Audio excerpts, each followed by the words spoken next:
and have a good football game. Wolves can't turn the ball over. South Central Calhoun has been really good this year at scoring on opposing teams' turnovers, while IKM Manning has had great success in special teams so far this season. The other matchups in the South Central Calhoun District of Class 1A District 2, it'll be St. Edmund entertaining Eagle Grove, Madrid home to Van Meter, Ogden travels to Des Moines Christian, South Hamilton is at Woodward Granger, and Pocahontas area entertains Manson at Northwest Webster. In that IKM Manning District tonight, Class A District 2, it'll be Alta Aurelia at South O'Brien, and Akron Westfield entertains Sioux Central, Sioux Rapids. Well, Esac and Ridgeview score off in Wall Lake for the Raider home opener. Esac has outgained its first two opponents, but have struggled to score points. Raider head coach Eric McCullough says they need to get better in a few aspects of their system, but that should come as the kids gain some more experience. But we've got to get better with our misdirection game a little bit and try to get that outside, and then our pass game has got to get better. We've got to be able to try and take advantage of the athletes we have, and we just need to get better in those areas. And the pass game just requires a little bit more practice and timing, and which is hard to do when you have practice in a gym. And the last couple weeks have been tough with that with the weather, but I think this week we kind of give a little bit more rest to those guys. Penalties for the Raiders offense has really done it. Penalties and turnovers. They've hurt themselves when they've had some nice drives going.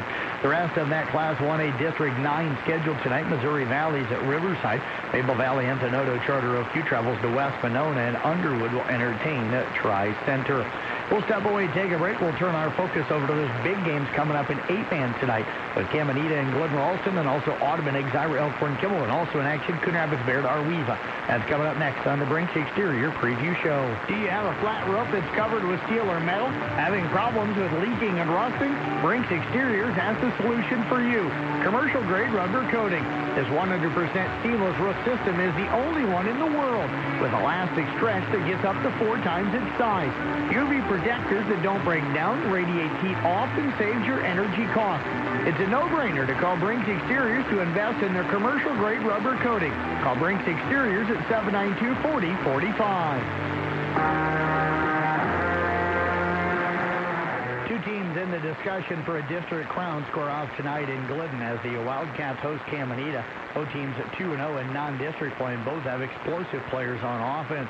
Wildcat head coach Craig Lynch says his defense doesn't need to worry so much about which player has the ball for Cam tonight, but how Cam lines up. Well, I think you don't worry about who it is. You just worry about where you are. We have some things by formation that, all teams by formation cue themselves to certain plays. So a lot of it's film study, a lot of it's repetition.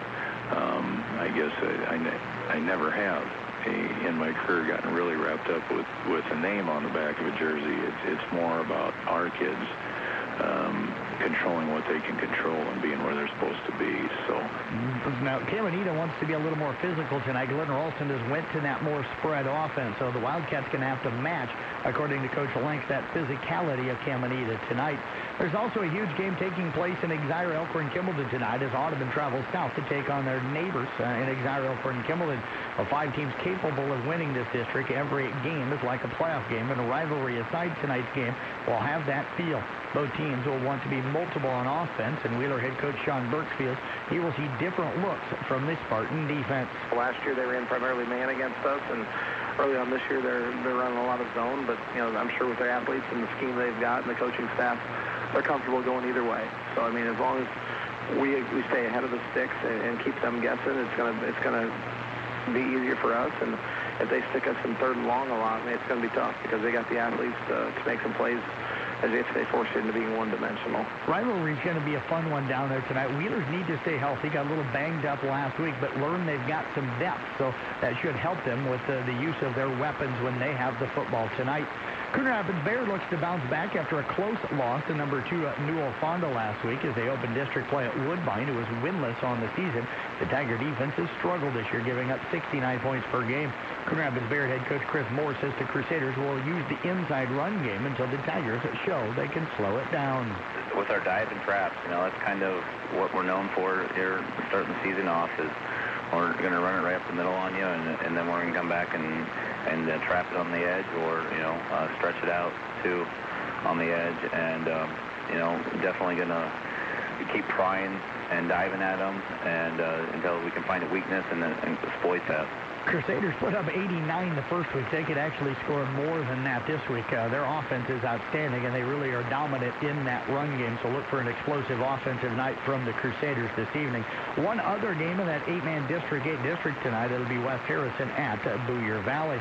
The Arweva Rockets face a tough challenge to open the district as they face West Bend Mallard, who sits at 1-1 after a loss to Glen Ralston and a win week 2 against AGWSR. The Rockets have been impressive in wins over Booyer Valley and Woodbine, and the part of their game that hasn't been discussed much is Drew Shirkey controlling the field position battle on kickoffs. And head coach Chris Peterson says that should be a huge asset tonight. It's extremely important. It's been such a huge weapon for us from the field position standpoint of things that he's been able to kick the percentage of kicks in the end zone he has. I think he's kicked 15 out of 19 in. And the other thing about it is even those 4 that he didn't, our coverage has been fantastic.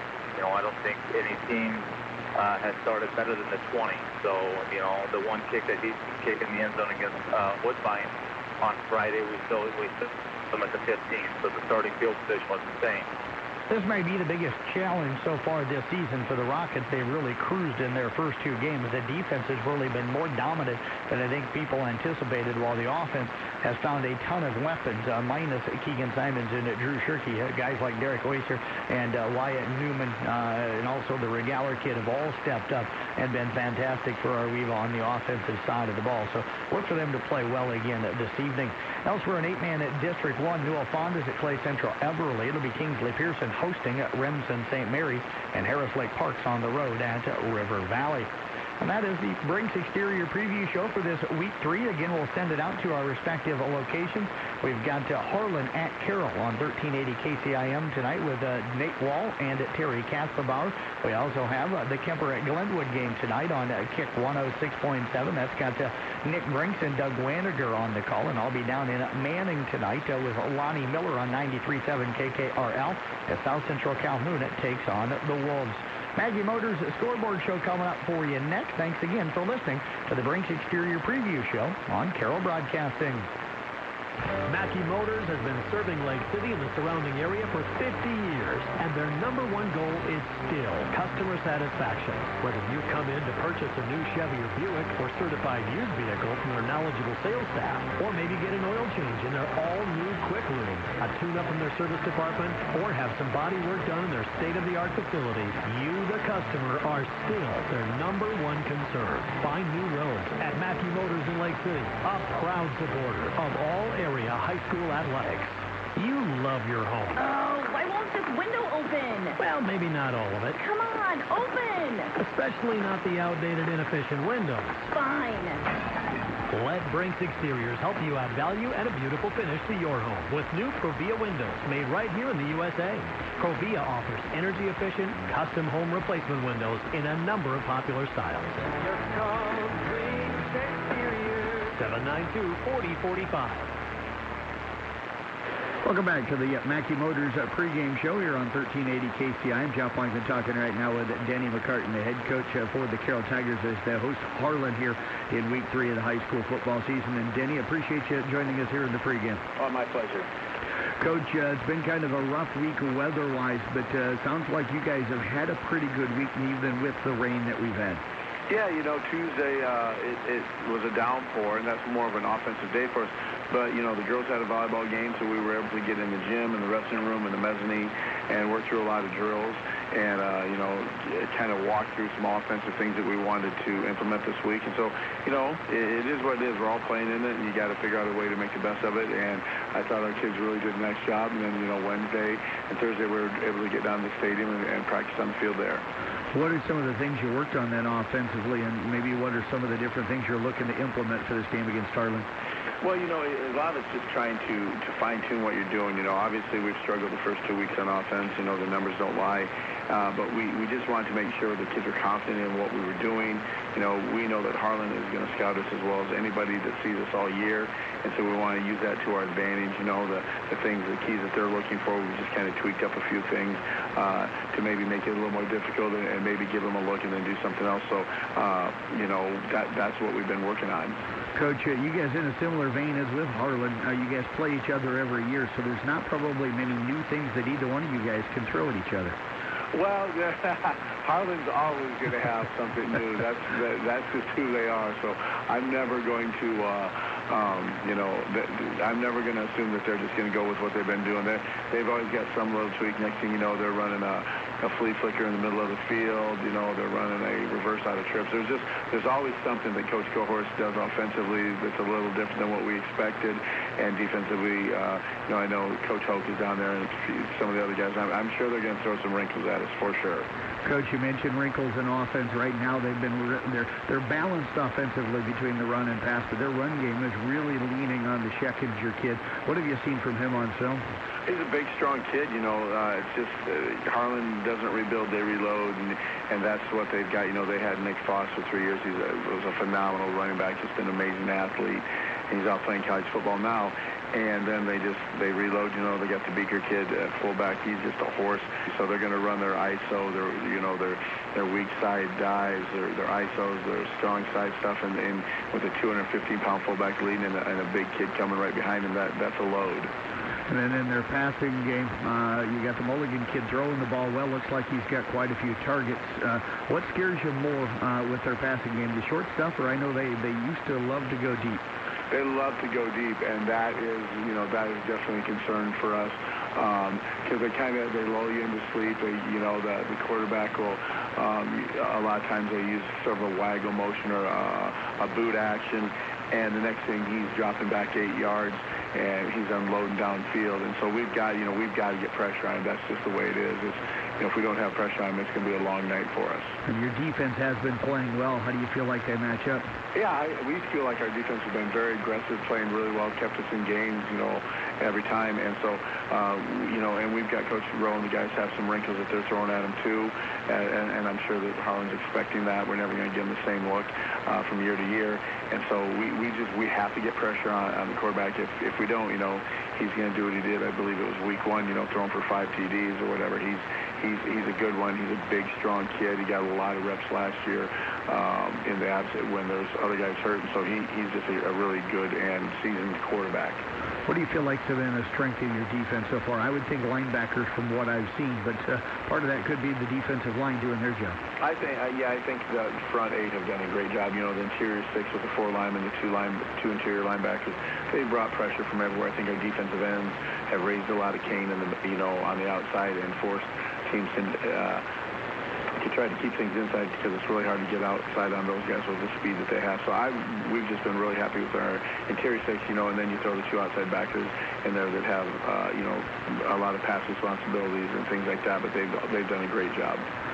Danny, let's switch over when you guys have the football. I thought in the mid part of the third quarter on that long drive you didn't score, but it kind of set the tempo for the rest of the game offensively for you guys.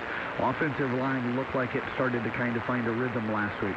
Yeah, we did feel like we were able to do that, and, a lot of it came down to the conditioning part of it, which we talked about last week, that, the kids, we were running trap, we were running dive, we were running power read, and we just kept coming at them, and we're doing things very quickly, and that's what we want to do. It's sometimes you get in a rhythm, a tempo, and you feel good about it, and that's what happened last week. Is there a soft part to the Harlan defense? No, they're never going to have that. Their defensive ends pin their ear back. They're running a lot of twists with their D tackles and the ends. Their linebackers are all veterans. They're not big guys, but they fly to the ball. So they're coming downhill. The secondary guys, they did get beat deep a couple times last week against Sergeant Bluff-Luton, who's a heck of a team. They're going to make some noise. They're going to be in a playoff push there. So I think that. They're well-rounded, and so you've got to attack all sides of them. You can't just sit there and say, well, we're just going to throw the ball, or you're falling into the trap that they want you to. You mentioned, though, they got beat deep. I know you guys like to look deep now and then. Is that somewhere you feel you can have success? Well, you've got to take your shots, and we're no different than anybody else. We've got to take our shots downfield, or else, or else next thing you know, you're playing in a phone booth, and we definitely don't want to be that. I think that those are things that we definitely pay attention to and things that we need to do. We've got to take our shots downfield, but we also got to be able to run the ball, or else, you become one-dimensional and easy to prepare for. Colby Vincent, 2 starts into his career now. How have you seen him grow through the first 2 games?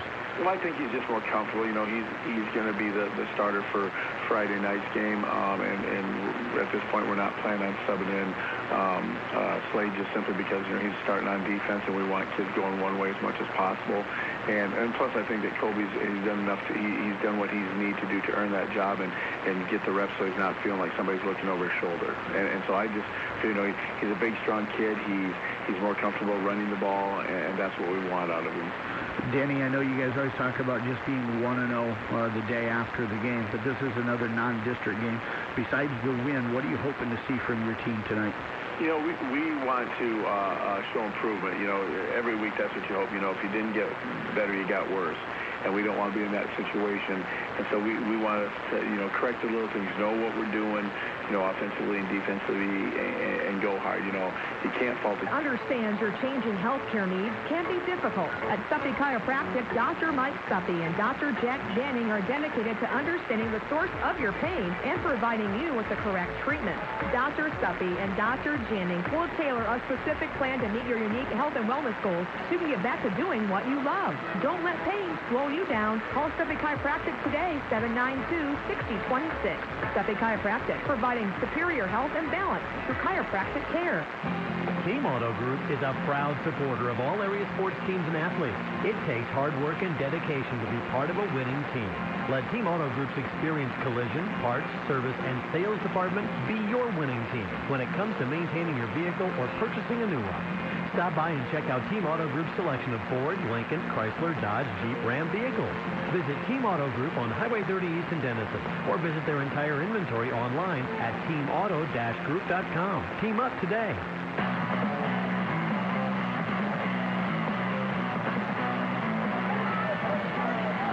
Good evening, football fans, and welcome to Carroll Athletics Field. It's Nate Wall and Terry Kasperbar with you tonight here on 1380 KCIM. Thanks for joining us for the Mackey Motors pregame show. This pregame is brought to you by Mackey Motors in Lake City. Check out their all-new quick lube station and find new roads at Mackey Motors in Lake City. So thanks again to Mackey Motors for sponsoring this pregame show. Tonight's matchup features 2 3A football teams with a lot of history, the visiting Harlan Cyclones and the home team Carroll Tigers. Terry, what are you looking for tonight? Well, it looks like offensively Harlan's gone to the passing game a little more than they have in the past.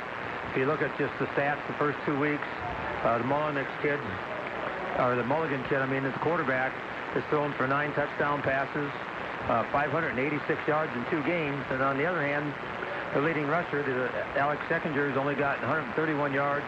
They've only scored 3 touchdowns on the ground. So based on that, you got to think that they're coming out throwing the football. But knowing Harlan, they're going to want to establish a good ground game. They like to do a lot of play-action passes. And if they can get a good ground game going, that's going to make that part of their offense even better. They're going to throw a lot of vertical passes down the field. They like to run a lot of crossing routes, a lot of post corner routes. And then what usually hurts the other teams is with their play-action passes, they bring backs out of the backfield and they kind of hide themselves and they're able to get open and big plays there. So offensively for Harlan, I would think for Coach Osborne, wrong sport, Coach Platt, I'm sure he's going to want to try to get some running game going here. So I would think we can't just sit back and think, oh, they're going to just throw the ball. But I mean, make them one-dimensional. The defense in the first 2 games has been the strong suit for the Tigers. We're getting a lot of pressure on quarterbacks and able to control up front with the front 3 or 4, depending on what kind of defense Coach Airwater's put together. And then our experience at inside linebackers, Marcus Lee and Brendan Coughlin, have really played well the first 2 games. So, that's what I'm looking for offensively. As far as defense goes, Harlan's really aggressive. They're sitting there 4-3 or 4-4. They'll play man-to-man coverage, tight man-to-man. They always have great athletes back in the secondary that can cover guys. And they don't stun a whole lot because they feel like their front 4 can usually handle putting pressure on the quarterback. And we're going to have to try to get a ground game going because we really haven't done much the last 2 weeks as far as establishing that. Although the second half at Ballard last week, especially the fourth quarter, I thought our offense really started to grow up. Sure, and both teams entered tonight with records of 1-1. Harlan back in week 1 was victorious over Denison Schleswig by a score of 49-7. And then last week they lost a tough one up at Sergeant Bluff. Sergeant Bluff Luton got them by a final score of 34-32 with Harlan coming up short. And that game itself went down to the final drive with Sergeant Bluff scoring just with seconds on the clock. Right, and Sergeant Bluff had to come from behind, but Sergeant Bluff Luton, from what I hear, is just loaded with speed this year. And then they had a tough game the first week. They played Lewis Central, who dropped down from 4A this year, or has dropped down. But they're going to be one of the favorites, if not the favorite, up there in that district. So that was a good matchup between those two schools. And sometimes you don't like playing a team a week after they lost a big game like that, because I'm sure Coach Blatt and his staff had all their players 100% attention this week, and they're going to come out wanting to amend that loss last week. And Carroll also enters the night with a record of 1-1. First week lost a nail-biter to Glenwood here at the brand-new stadium, 14-7. Just a game that came down to just the last couple possessions. You were here with Tom Hawkap. What can you tell us about that? Well, actually 14-17. Yeah, 14-17. Glenwood kicked the field goal in the last 30 seconds to win the game, and aesthetic-wise, it was not a very pretty game. Both teams wanted to run the football. Glenwood is huge up front. They have a returning 1,000-yard rusher in the backfield who also plays defense, and they started off that night playing him only on defense and didn't get much going offensively the first couple of possessions. But once they put him on the offensive side of the ball, they seemed to find their mojo a little bit, and they were able to ground out a lot of yards against our defense. But again, we were able to take advantage. We blocked the punt and set up a 4-yard scoring run. We had a nice drive. We got a touchdown pass out of it, but then we threw a pick six, after we had a lead. So we did a lot of things like you would expect the first game with a lot of newcomers. All new quarterbacks, all new guys playing skill position pretty much. We do have guys with inexperience, and then defensively, we swarm to the football. Coach Rowetter puts a lot of stunts in. He watches a lot of game film, and he usually puts together a pretty good defensive package. So hopefully that'll help tonight. And then last week we also blocked a field goal attempt and got a nice return from Mason Houghton, which set us up for our first score of the game. And that was huge because at the time we were down 7-0. Looked like Ballard was going to go in and score a touchdown. We were able to hold them out of the end zone and block that field goal, and you could just tell the momentum switched right after that. So hopefully we can carry that momentum over to tonight. And again, last week that was a win on the road for the Carroll Tigers. They wrapped that one up back. Lifestyle Garage Screens. They're the most durable and versatile garage screen doors on the planet. They are fully retractable and spring-loaded, making opening and closing easy, and it works with your existing garage door. Imagine being able to entertain in bright, pest-free space. Call today, 953. Help keep your pet healthy and save you money and time in the long run. With routine prevention, flea and tick medication from the Carroll Vet Clinic will prevent your pet from picking up tapeworms and diseases that fleas and ticks carry, such as Lyme disease and tick paralysis. Don't let your pets get bitten by fleas when the Carroll Vet Clinic has effective and safe flea products available for your furry friends. Visit the Carroll Veterinary Clinic today or call 792-4338 to schedule your pet's yearly checkup. Football season is here, and the Market on 30 has everything you need for the tailgate everyone is talking about. Hi, it's Tim. Stop in today and stock up on brats, burgers, everyone's favorite chicken wings, and more. Don't forget, we also have paper products and desserts, including pre-baked sugar cookies to make your tailgate complete. Make your tailgate the talk of the day with the help of the Market on 30. Hours are Monday through Friday, 9 to 6, Saturdays 9 to 4, and Sundays from noon to 4. Located in the BP Plaza in Carroll. The Market on 30. Make us part of your weekly grocery shopping.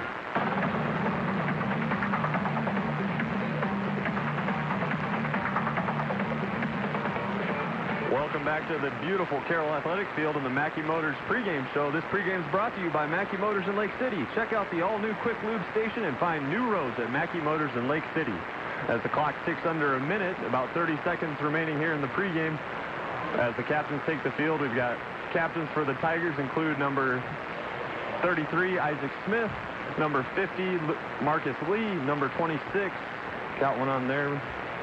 Corbin Lehman. And also number 58, Nate Hoffman. Wait for the signal from the officials here. Looks like Harlan has won the toss and will defer to the second half. And Carroll over C. Yep, at the south end, it looks like. So yep. Harlan looks like there's still a little bit of a breeze coming out of the north. Not real hard, but not much. Whatever there is, it will help them kicker. And I'm watching Knutson, who's a returning kicker for them, and kicking into the wind. He didn't have any troubles hitting 35, 40-yard field goals in pregame. So the kicker for the Harlan Cyclones is Kyle Knutson. He's got 14 kickoffs on the year, 7 touchbacks. So yeah, quite the leg. And back deep for the Tigers will be, as I find my stuff here, number 7, Colby Christensen, and also number 23, Dawson Edwards. Let's get your offensive starters here for the Tigers as we know them. Under center will be number 4, Colby Vincent. He's a 6'3", 190-pound junior. Behind him in the fullback position is number 30, Ryan Johnston, a sophomore weighing in at 195, standing at 6 foot tall. In the slot, we have Isaac Smith, a senior, 5'10", 185, number 33. And also in the slot, we have number 3, Jace Pettit. He's a 5'9" senior weighing 145. Your offensive line from left to right goes Josh Luft at the left tackle, 6'1", 280. Chase Gladden, left guard, 6'3", 255. He's a junior. Center is number 69, Tucker Henners. He's a junior, 6'1", 190 pounds. Right guard is Marcus Lee, wearing number 50. He's a 6-foot senior, weighing in at 220 pounds. And your right tackle is Nate Huffman, a senior, standing 6'3", weighing 250 pounds, 15 pounds, wearing number 58. Our split ends for the evening are number 9, Isaiah Bading, a 6'3" senior, and number 8, Jang Jiglo, a senior, standing at 6'2", weighing 160 pounds. So that's your offensive starters here for the Tigers. As now the ball's on the tee for Knutson. You can feel this first time you've been here, the new bleachers, these middle school students get going. Definitely feel it up here. They get your attention. Kick is away. It's a deep one, going to be caught in the end zone for a touchback. So there's that leg we were talking about, and the Tigers will take over on their own 20-yard line. Yeah, it's really an advantage when you have somebody that can at least half the time is going to kick it in the end zone, forces the defense to start from the 20. You don't have to worry about someone breaking a long return or getting an injury on a special teams play. So that's a huge factor in a game like this. Vincent will be in the pistol. Bading and Jiglo to the left. Now Bading goes in motion. Quick snap and a flag on the play. We're going to have a false start, it looks like. Yeah, I don't think Henner snapped the ball in time. It looks like a lot of guys are moving. I don't know if Tucker forgot the snap count or what happened there, but that was definitely. And we've been bugabooed with that this year. We had a lot of motion penalties the first game too. False start is the call, so back. The Tigers up 5. It'll be 1st and 15 on their own 15. Same formation for the Tigers. Now Bading in motion to the right. They're going to give it to Johnson up the middle. Going off right guard. Not much there. Crosses the 15, maybe to the 16. Going to be 2nd and long. Yeah, Harlan's pretty salty up front, and they're real aggressive on how they play that front. And their linebackers are really solid on their reads. And never seem to get themselves out of position too many times. And excuse me, I think that was Isaac Smith, potentially at the first run. Hard to read these numbers. Yeah, that was Johnston. That was John. Yep. Shotgun for Vincent. 3 left, 2 right. Now he throws it out to the right flat. Caught by Bading across the 20, down to about the 22, 23. Still 3rd and long for the Tigers, trying to get out of the shadow of their own end zone. Yeah, just a quick 5-yard stop for Bading, running a quick hitch pattern there, and Colby Vincent did a nice job getting the ball out to him as quick as you can, and at least you got something. 3rd and 7 is a lot better than the 3rd and 14 we had before that play. 3rd and 7, 3 left, 1 right for Vincent. Vincent drops back, looking right, looking for Bading down the right side. Goes up, nothing there. Crowd wants a flag, and there is one out there as Bading got drugged to the ground by the corner out there on that end. Yeah, and see what That Faw, Thomas Faw, 23. Yeah, and it'll be interesting to see what this call is, if they call it on baiting as offensive interference or... Officials are conferring. We'll get you that call here in a second. Taking their time with it. As soon as they figure it out. For now, it's 4th down for the Tigers. So here comes the call. There is no call. Oh. Pass interference. 15-yard penalty. Full result. That's the Munson kid. Yep, Johnny Munson. You can face guard now as long as you don't get your arms up. And it looked like he got his arms up just at the end there, which that's what they're going to call. But if you don't get your arms up, you can face guard now. So that makes it 1st and 10 for the Tigers on their own 38 as we've got under 11 minutes remaining here in the first quarter. As Vincent sends Smith in motion to the right, he's going to give it to Johnson up the middle on the right side. Got a little room, across the 40. Going to get down to the 41, probably give him the 42. Nice run on 1st down for Ryan Johnson. Yeah, we do a lot of motion, trying to get the defense to react to either the motion man or the fake the motion and run Johnson or whoever the fullback is up the middle, and do a lot of pulling with our guards. That's Marcus Lee and Chase Gladden, and they're obviously our 2 best linemen, and they do a good job when they do have to pull. Vincent in the shotgun, Johnston right next to him. Baiting right, Gigolo left. Now they're going to send one in motion. Now Johnson on the cutback on the left. Counter option. Going up the middle, not much there. Line of scrimmage, maybe a half yard more. 3rd and long for the Tigers. Yeah, just tried a different... Every time we've gone in motion here, we faked to the jet sweep motion man. We've gone with Johnson usually to our right side. And that time we came back to the left, and Harlan was all over that. So back to I'm pretty sure it'd be a passing situation here. Ball's on the 43-yard line. 3rd and 5 for the Tigers.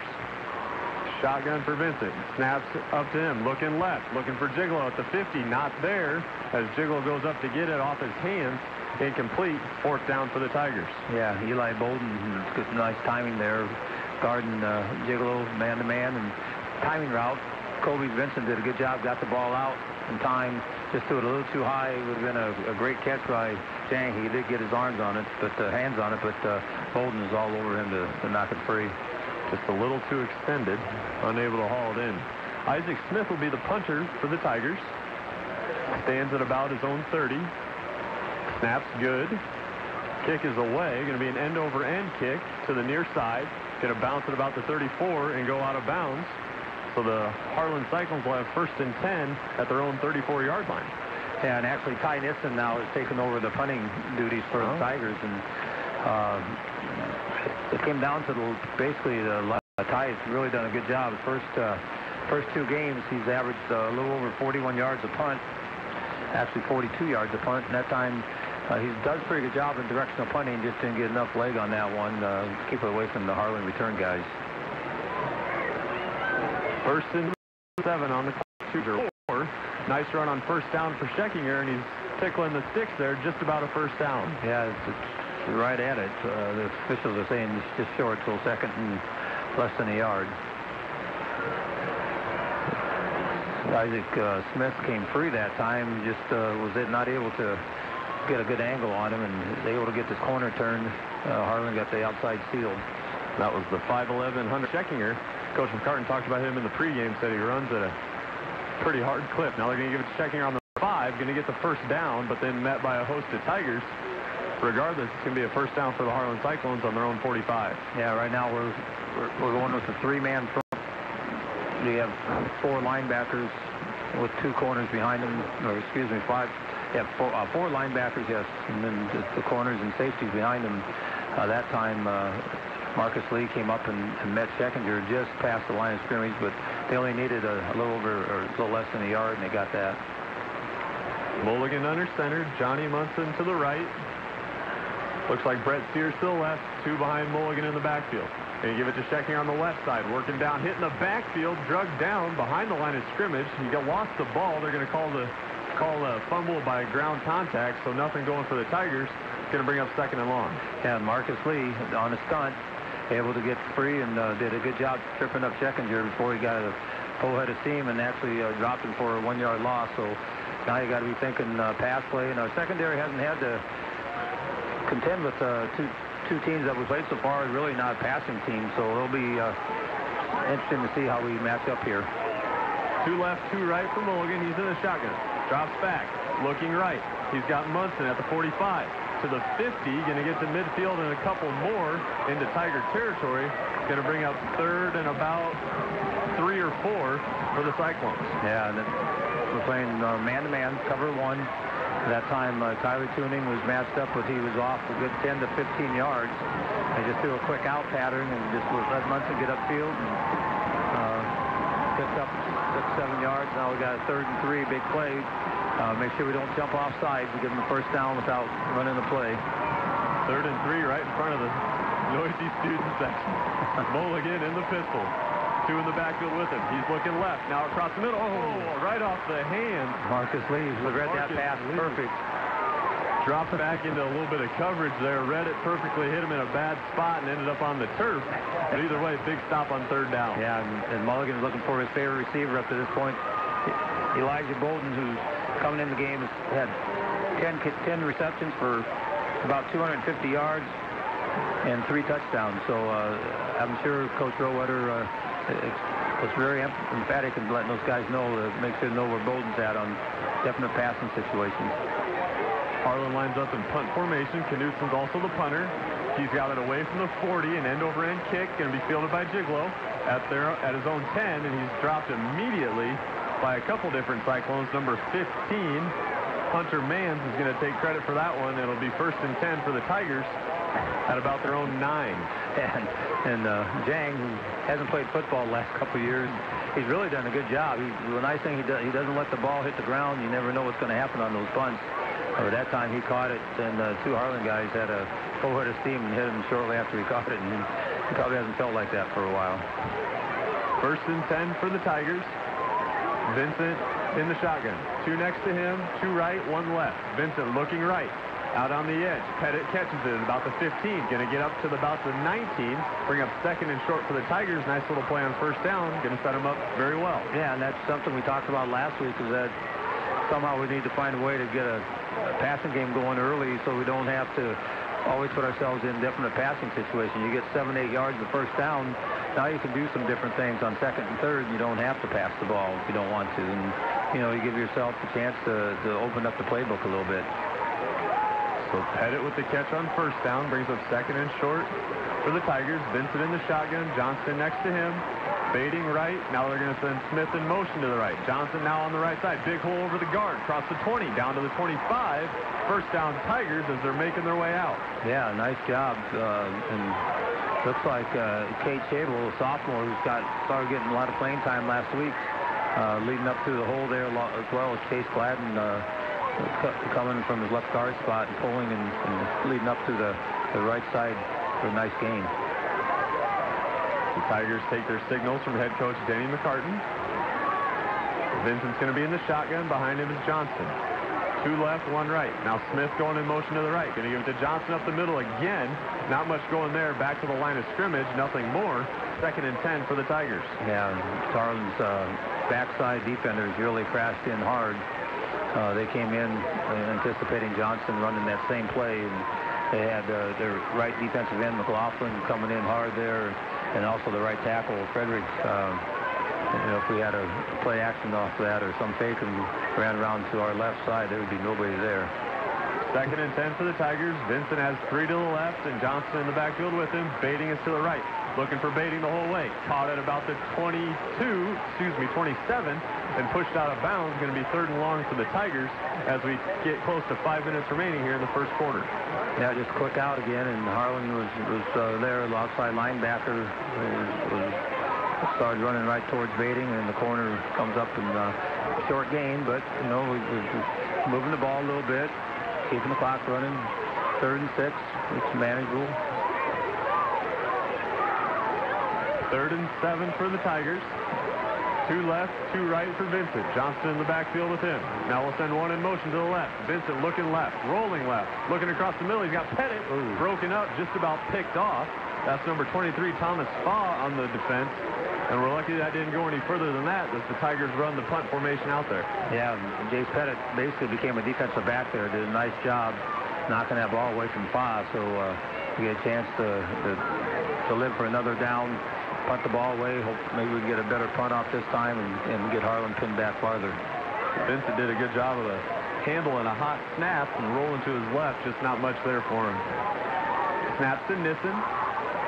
Kick is away. Here's going to be a skyrocket up there. Going to be fair caught at the 44-yard line. So a little more distance, better hang time on that one for Ty, as now the Tigers will have 1st and 10 at their own 44.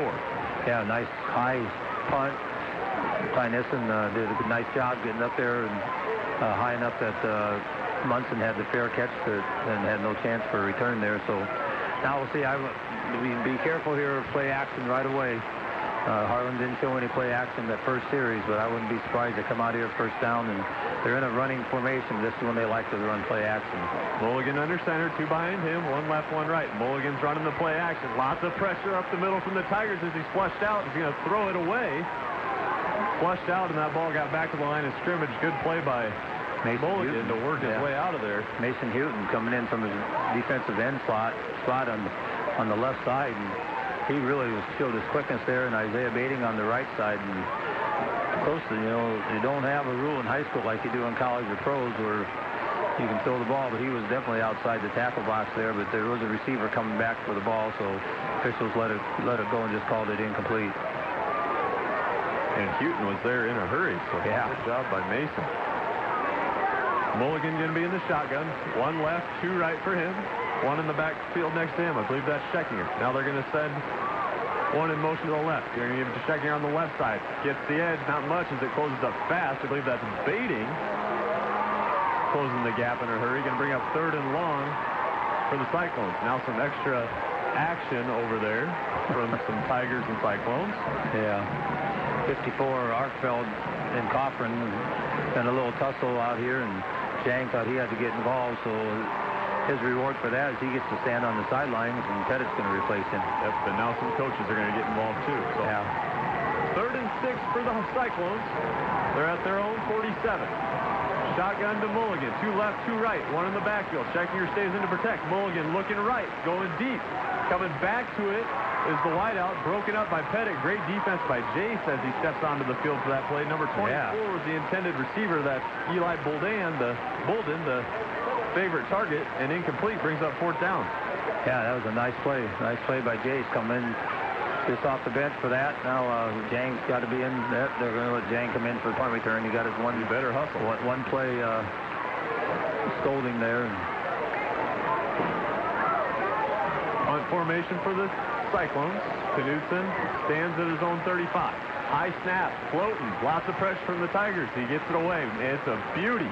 Going to be fair caught, waved for, and then bounces and goes into the end zone. So touchback for Knudsen, and that was just a great punt, Terry. Yeah, that was a nice job. Jace Pettit, I don't know if he did it intentionally, just made the fair catch sign, but let it hit the ground. Unfortunately, it hit about the 5-yard line and rolled into the end zone. So start at the 20. So far, defense has been up to the task. Offense has moved the ball a little bit, just not sustained much, but we've had some positive plays. 3:35 remaining in the first quarter. 0-0 here at Carroll Athletic Field. Tigers and Cyclones. Beautiful evening. About 64 degrees at kickoff. Light breeze. Vincent in the shotgun. Give it to Johnston trying the left side. Not much there as he sniffs the 20 and gets pushed back. Going to be 2nd and long for the Tigers. Yeah, Harlan's just too tough right now up front. The right defensive side really controlling things on plays coming back at him. We've had more success running to our right, so we might have to, and we haven't tried anything outside yet. We have not run a jet sweep at all with our motion guys. Vincent in the shotgun, Johnston next to him. We send Smith in motion to the right. Now we're going to throw it to Gigolo on the left side. He catches a break, across the 20, down to the 25. Jugged down by number 34 of the Cyclones. That is the linebacker, John Owens. Big gain on 2nd down, brings up 3rd and short for the Tigers. Yeah, just a split-end screen, called jailbreak, whatever you want to call it. It released a couple linemen out to block. and Jang made a nice cut inside and got it filled. So 3rd and 2 here would be nice to get a first down and keep possession here. 3rd and 2 for the Tigers. Going from right to left on your radio dial. They're on the near hash. Shotgun snap to Vincent. Going to give it to Johnson on the right side. Cross the 30. Down to the 34, 35, maybe. Either way, it's the first down for the Tigers as they've got something going here at the end of the first quarter. Yeah, Ryan Johnston's just sophomore, but pressing the duty first game. And he's really, he's a pretty physical kid for a sophomore. He's grown a lot in the last year and had a nice little hole, and he went through it. No problem getting the first down. First down for the Tigers. 2 minutes remaining in the first quarter. Vincent in the shotgun. Next to him is Johnston and Smith. Oh. They're going to hand that off to, excuse me, that's number 22. Yeah. Jacob Rowland getting a carry there as the little bit of miscommunication there on the front as that play goes for -5 on first down. Yeah, and Harlan had some special defense. I saw the linebacker Finken start yelling out something different for their defense, and Royland, who really looks good in the JV game Monday night, is getting a chance to play some in the backfield with Johnston. Vincent's going to be in the shotgun. He's got 2 left and baiting to the right. Johnston in the backfield with him. Vincent's looking to throw. Little screen set up. That's number 33. Isaac Smith flipping out of the backfield. He's going to get past the line of scrimmage, but not back to the original. It's going to be 3rd and about 11 here for the Tigers. Yeah, just a little slip pass. Smith coming out of the backfield. Harlan closed that fast, and now we got a definite pass situation. 3rd and long 11, short 12. 50 seconds remaining in the first quarter. 0-0, Tigers and Cyclones. Vincent in the shotgun. 3 left, 1 right. Johnston in the backfield with him. Snap to Vincent, looking left. Tosses one out here inside. Pettis all alone across the 50. He's at the 40. Now to the 35 of the Cyclones. He's going to be drugged down. Big first down for the Tigers as Pettis was able to get lost out there and come in with the big reception. Yeah, I was at practice Wednesday, and they're working on this route a lot that night. It's called a 14 route. Outside receiver just runs about a 3-yard slant, getting the defense inside. The slot back inside of him runs an out and up, and Harlan defenders, nobody went with Pettit. Nice read by Vincent. Nice job by Pettit holding on to the ball. Harlan's defenders were trying to take the ball away from him. Vincent's got 3 to the right and 1 to the left as he looks for Gigolo on the left side, high and out of bounds. Incomplete. 2nd and 10. Looked like the same play, just the other side of the field. Yeah, and it's probably a good thing it was high because Harlan's outside linebacker was getting over there in a hurry and might have stepped in front of that. 19 seconds remaining here in the first quarter. 0-0, Harlan and Carroll, but the Tigers got something cooking. 2nd and 10 on the Cyclone 36. Vincent in the shotgun. Johnston next to him. 2 right, 2 left. Now they send Pettit in motion to the right. Jet sweep. He's going to cut it up across the 35. Gets drugged down at the 34. They're going to give him the 35. 3rd and long here for the Tigers. Yeah, it should be the end of the quarter, so we'll get a nice job controlling the ball first quarter with some wind we have out there in our face. Now we get the wind at our back. 0-0 here at the end of the first quarter. We'll be back for the second quarter right after this on 1380 KCIM. If you're looking for a great place to watch all your favorite sports, Curbs Bar and Grill in Carroll is the place to be. You won't miss a glimpse of the game with 7 big screen TVs. There's not a bad seat in the house. Stop in for lunch or dinner and enjoy their delicious hand-pounded breaded tenderloin or beef brisket sandwich. Make sure you try one of their tasty-made fresh homemade pizzas. Happy hour starts at 5 Monday through Friday night. Whether you want some great food or just sit back and relax with your friends, you've got it all at Curbs Bar and Grill in Carroll. Proud sponsors of all area athletes. What 3 things will you never hear at Anytime Fitness in Carroll? Yeah, like, sure, you can stay on supper for an hour. What do I care? That's okay, Miss Smith. It's supposed to hurt. Are you kidding me? I have no idea how to use that arm workout thingy. At Anytime Fitness in Carroll, our staff will monitor and encourage you from the minute you walk in the door. Anytime Fitness in Carroll cares about your health, not your social life, your age, or even your fitness level. We guarantee you the best in personal health. Stop in to Anytime Fitness today or call 792-7791.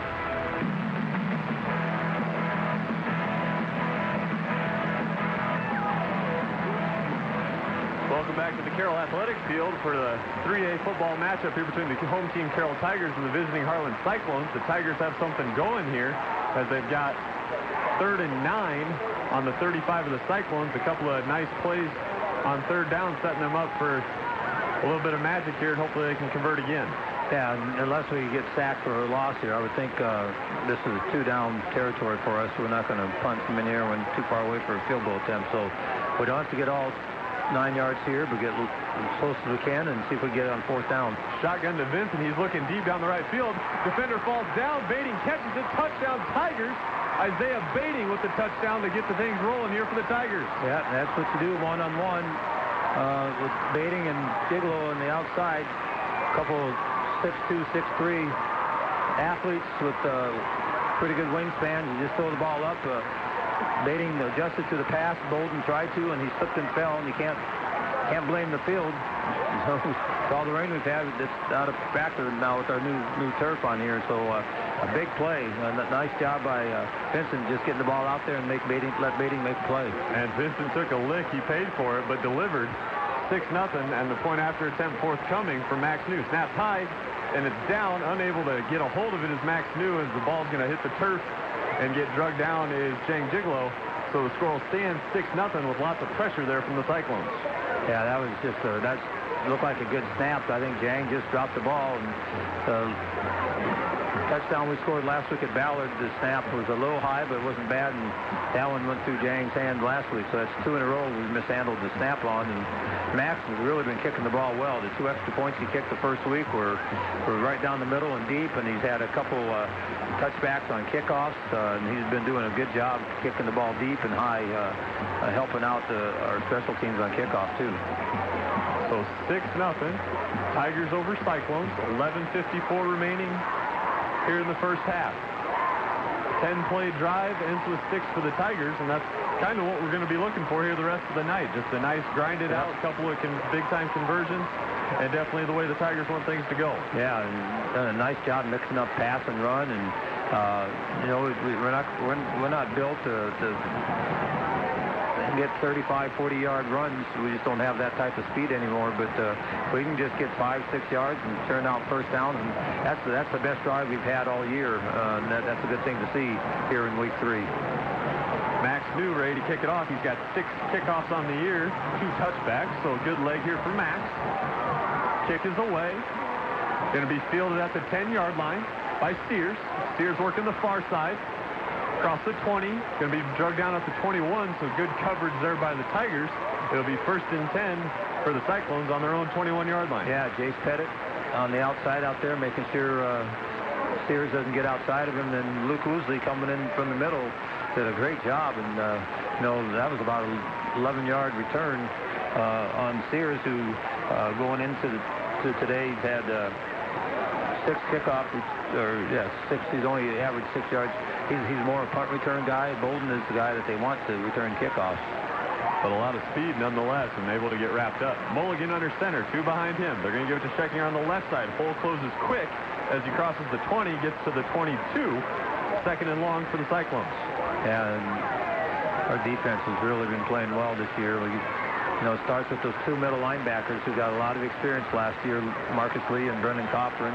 Then you have Mason Houghton and Isaiah Bating, who also played a lot of defense last year, and those guys are you know, the ones you're counting on to be your leaders on defense. And the nice thing about tonight, it's a cool night, so those guys that have been had to rotate in and out, they should be able to go the whole game. Mulligan in the pistol. Going to send one in motion to the left. Munson's way out left, and now they're going to blow this dead. I think the play clock ran down. Delay a game. Handball. Delay a game. Offense. 5-yard penalty. Remains 2nd down. I'm thinking number 11 for the Cyclones must be the Bruck kid who usually wears number 9, because I haven't seen a number 9 out there. And Levin's been playing a lot, so they must have, for whatever reason, changed his jersey number tonight. That would be Connor Bruck. He's a 5'11", 146-pound junior. Mulligan in the shotgun again. Schechinger behind him. Calls the pistol. Bruck in motion to the left. They're going to turn, give it to Schechinger on the right side. Big holes. He's across the 20, now to the 25. Carries a couple Tigers with him. It's going to be third and, about 5 here for the Cyclones as they're trying to get something going. Yeah, a big hole opened up on the right side of defense. We had our pass defensive personnel in there thinking that Harlan pass, so now we're bringing in an extra linebacker and taking the defensive back out. So Smith is back on the field and Pettit's on the sidelines. Big third down for the Tigers, trying to stem the Cyclone momentum. Mulligan's going to send 3 to the left. He's in the shotgun with Schechinger next to him. Sears is to the right. Snap to Mulligan, looking to pass, looking down the middle. He's got number 24, goes up to get it. That's Eli Bolden, broken up by the Slade Stiebenauer. Slade Stiebenauer coming out of the free safety position, able to break that one up. Yeah, he read that perfect. Punting situation for the Cyclones. Yeah, and Slade took over. Torrey Feldman started the first week, but a little over halfway through that game against Glenwood, he broke his ankle. So Slade's taken over at the free safety spot, and he closed fast there and did a nice job breaking that up. Covered a lot of ground in a little time. Knudsen in punt formation. Snap backs him up to his own 12, kicks away, going to be a short one. Bounce at about the 48 of the Tigers and roll a little ways.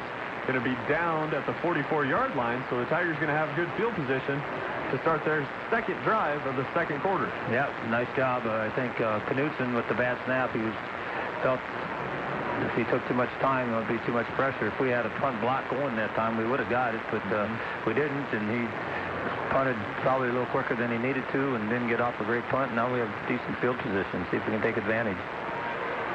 First and 10 for the Tigers on their own 44. 9:58 remaining in the first half. Vincent in the shotgun. 2 right, 1 left, 2 in the backfield flanking him. Harlan shows blitz.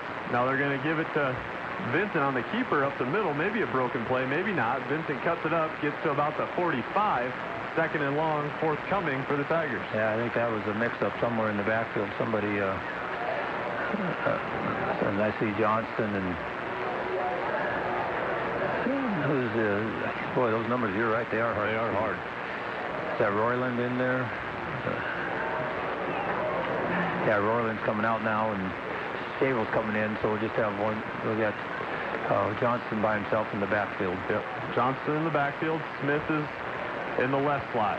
Gigolo up to the left, and now we're going to have a timeout for the Tigers as that play clock was ticking down. So 6-0, Tigers over Cyclones, 9:18 remaining in the first half. We'll step away for 30 seconds and be right back on 1380 KCIM. Hi, this is Lisa Earlbeck from Avela Bank. Avela Bank is proud of our community, and some of the main reasons are our schools, their teams, and our hardworking student athletes. These teams demonstrate the importance of determination, practice, and teamwork. The very same qualities that make Avela Bank your winning team for banking. Good luck to all our area teams. You make us proud to be part of such a winning community. Avela Bank, member FDIC.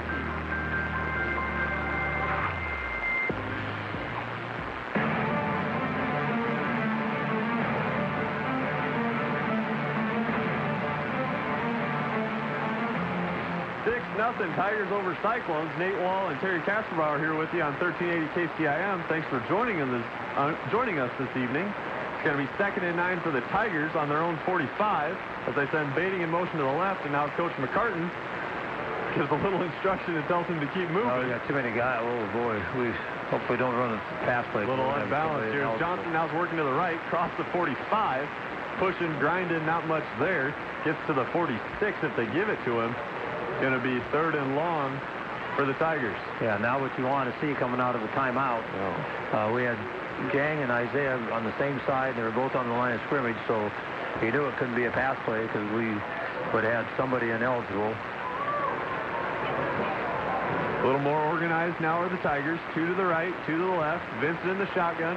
Johnston next to him. 3rd and 8 on the 46. 8:40 remaining in the first half. Now Vincent looking across the middle for Beatty. Goes up and gets it. Does Isaiah. Going to get drugged down at the 40. Great pitch and catch there. Vincent debating. There's a flag on the play. We'll see what that brings. Looks like something out here with Pettit running his route. I think he got tackled.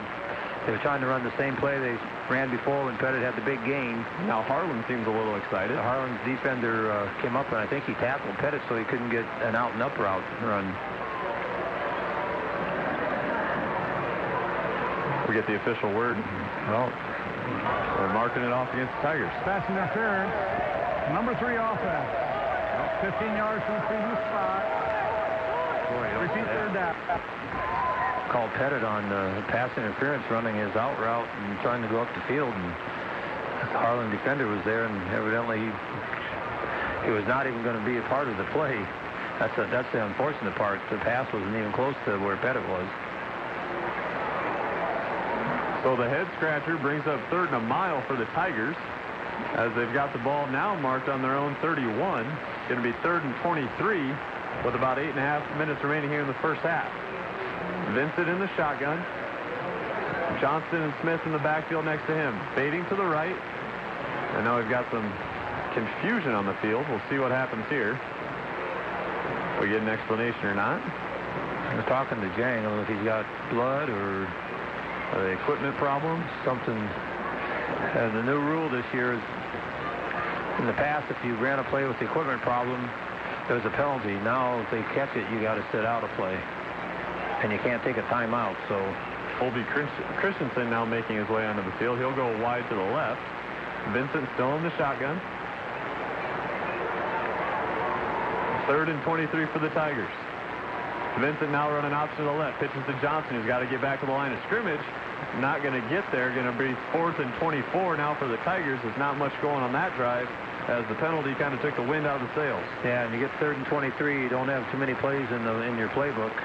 No matter how thick that playbook is for 3rd and 23, so Coach McCartan just decided to go the safe route there and get what you could on the option and punt the ball away. And defense has been playing so well. Just put this possession on the defense's back, and hopefully they can make another stop.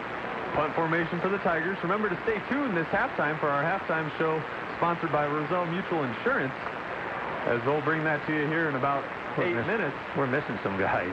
Nissen in the backfield to punt. Kick is away.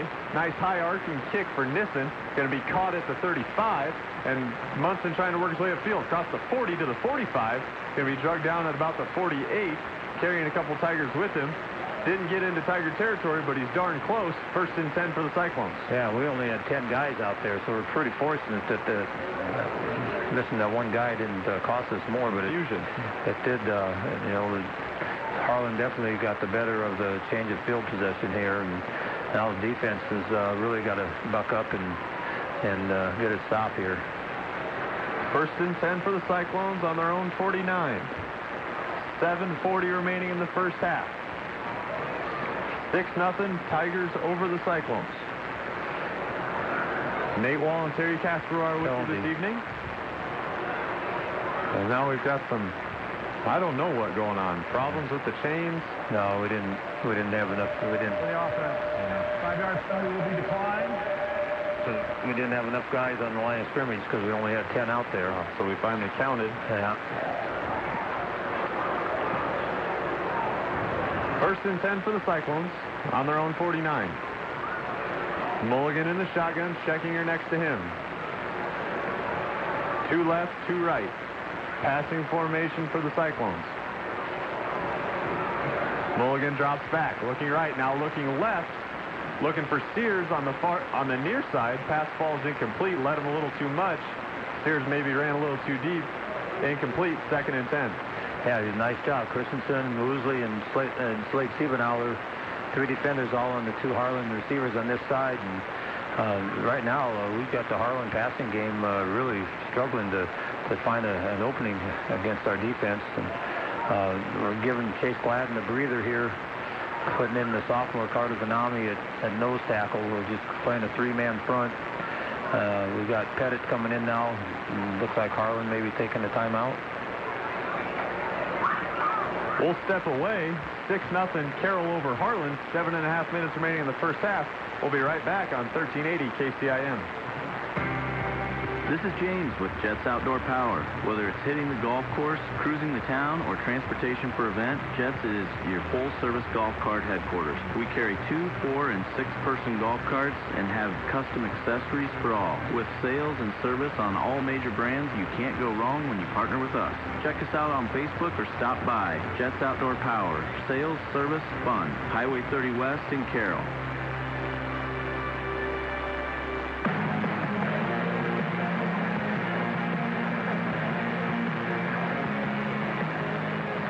Welcome back to Friday Night Football on 1380 KCIM. Nate Wall and Terry Kasperbauer with you here at beautiful Carroll Athletic Field. 3A football between the Carroll Tigers and the Harlan Cyclones. Carroll with the early 6-0 lead with about 7.5 minutes remaining here in the first half. Don't forget to join us for the Roselle Mutual Insurance halftime show. Roselle Mutual Insurance is our halftime sponsor of tonight's game. They were founded in 1876. Roselle Mutual has stood the test of time. Go see them on Highway 71 North or call 712-792-4525 for all your insurance needs. And again, join us for that in about 7 minutes at halftime.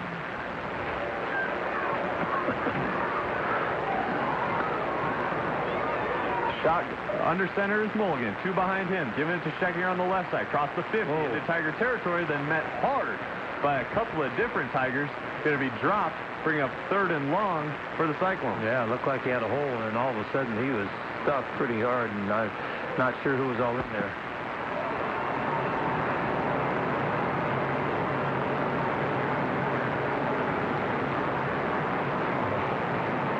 Third and 7 for the Cyclones.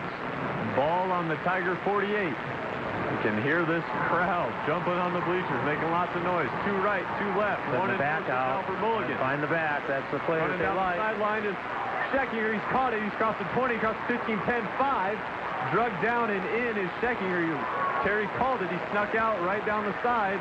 Nobody picked him up. Touchdown Cyclones, 6-6. Here with 6:50 remaining in the first half. Yep, and that happened actually at practice Wednesday, too.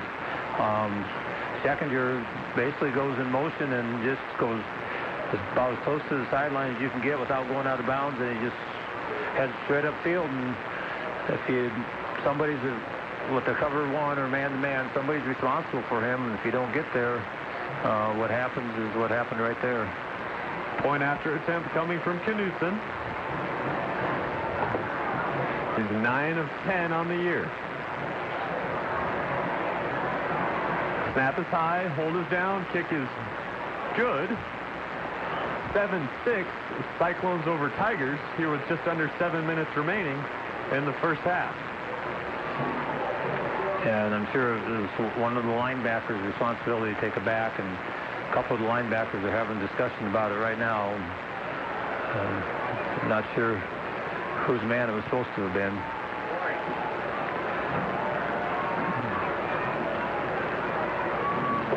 A little bit of discussion going on the Carroll sideline.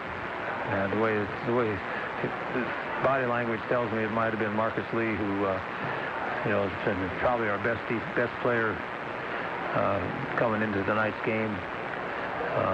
It's either probably him or Brendan Coughlin, the 2 inside backers. One of them is responsible for a back out of the backfield.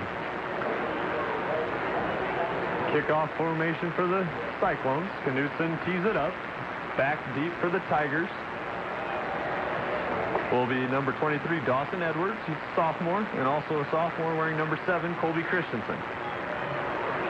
Kicks away from Knutson. This one's going to be fielded outside the end zone. It bounces at the 10, picked up at the 5 by Dawson. Dawson working across the 10, now up to the 15. No, hit hard at the 10. Thought he could find a gap, nothing there. Tried to run across the whole field. Going to bring up 1st and 10 for the Tigers with 6:44 remaining. Yeah, now we got to be careful here. We're back up to our own 11-yard line. It'd be nice to get a couple first downs, get the ball out, and run some time here. You don't want to. Harlan's explosive. You could conceivably they could score 2 or 3 touchdowns yet if we're not careful before the half. 1st and 10 for the Tigers. They trail 6-7. Vincent in the pistol, Johnston behind him. 2 right, 1 left. Going to send 1 in motion to the left side. Now Johnston up the middle, across the 10. And it closed quickly. Those big boys up front for the Cyclones. Wire and Fries making things tough. Yeah, and they aren't even respecting our motion man because we haven't run that sweep with a quick jet sweep with Smith or Shable. So at some point we got to try to get outside just to make them respect that.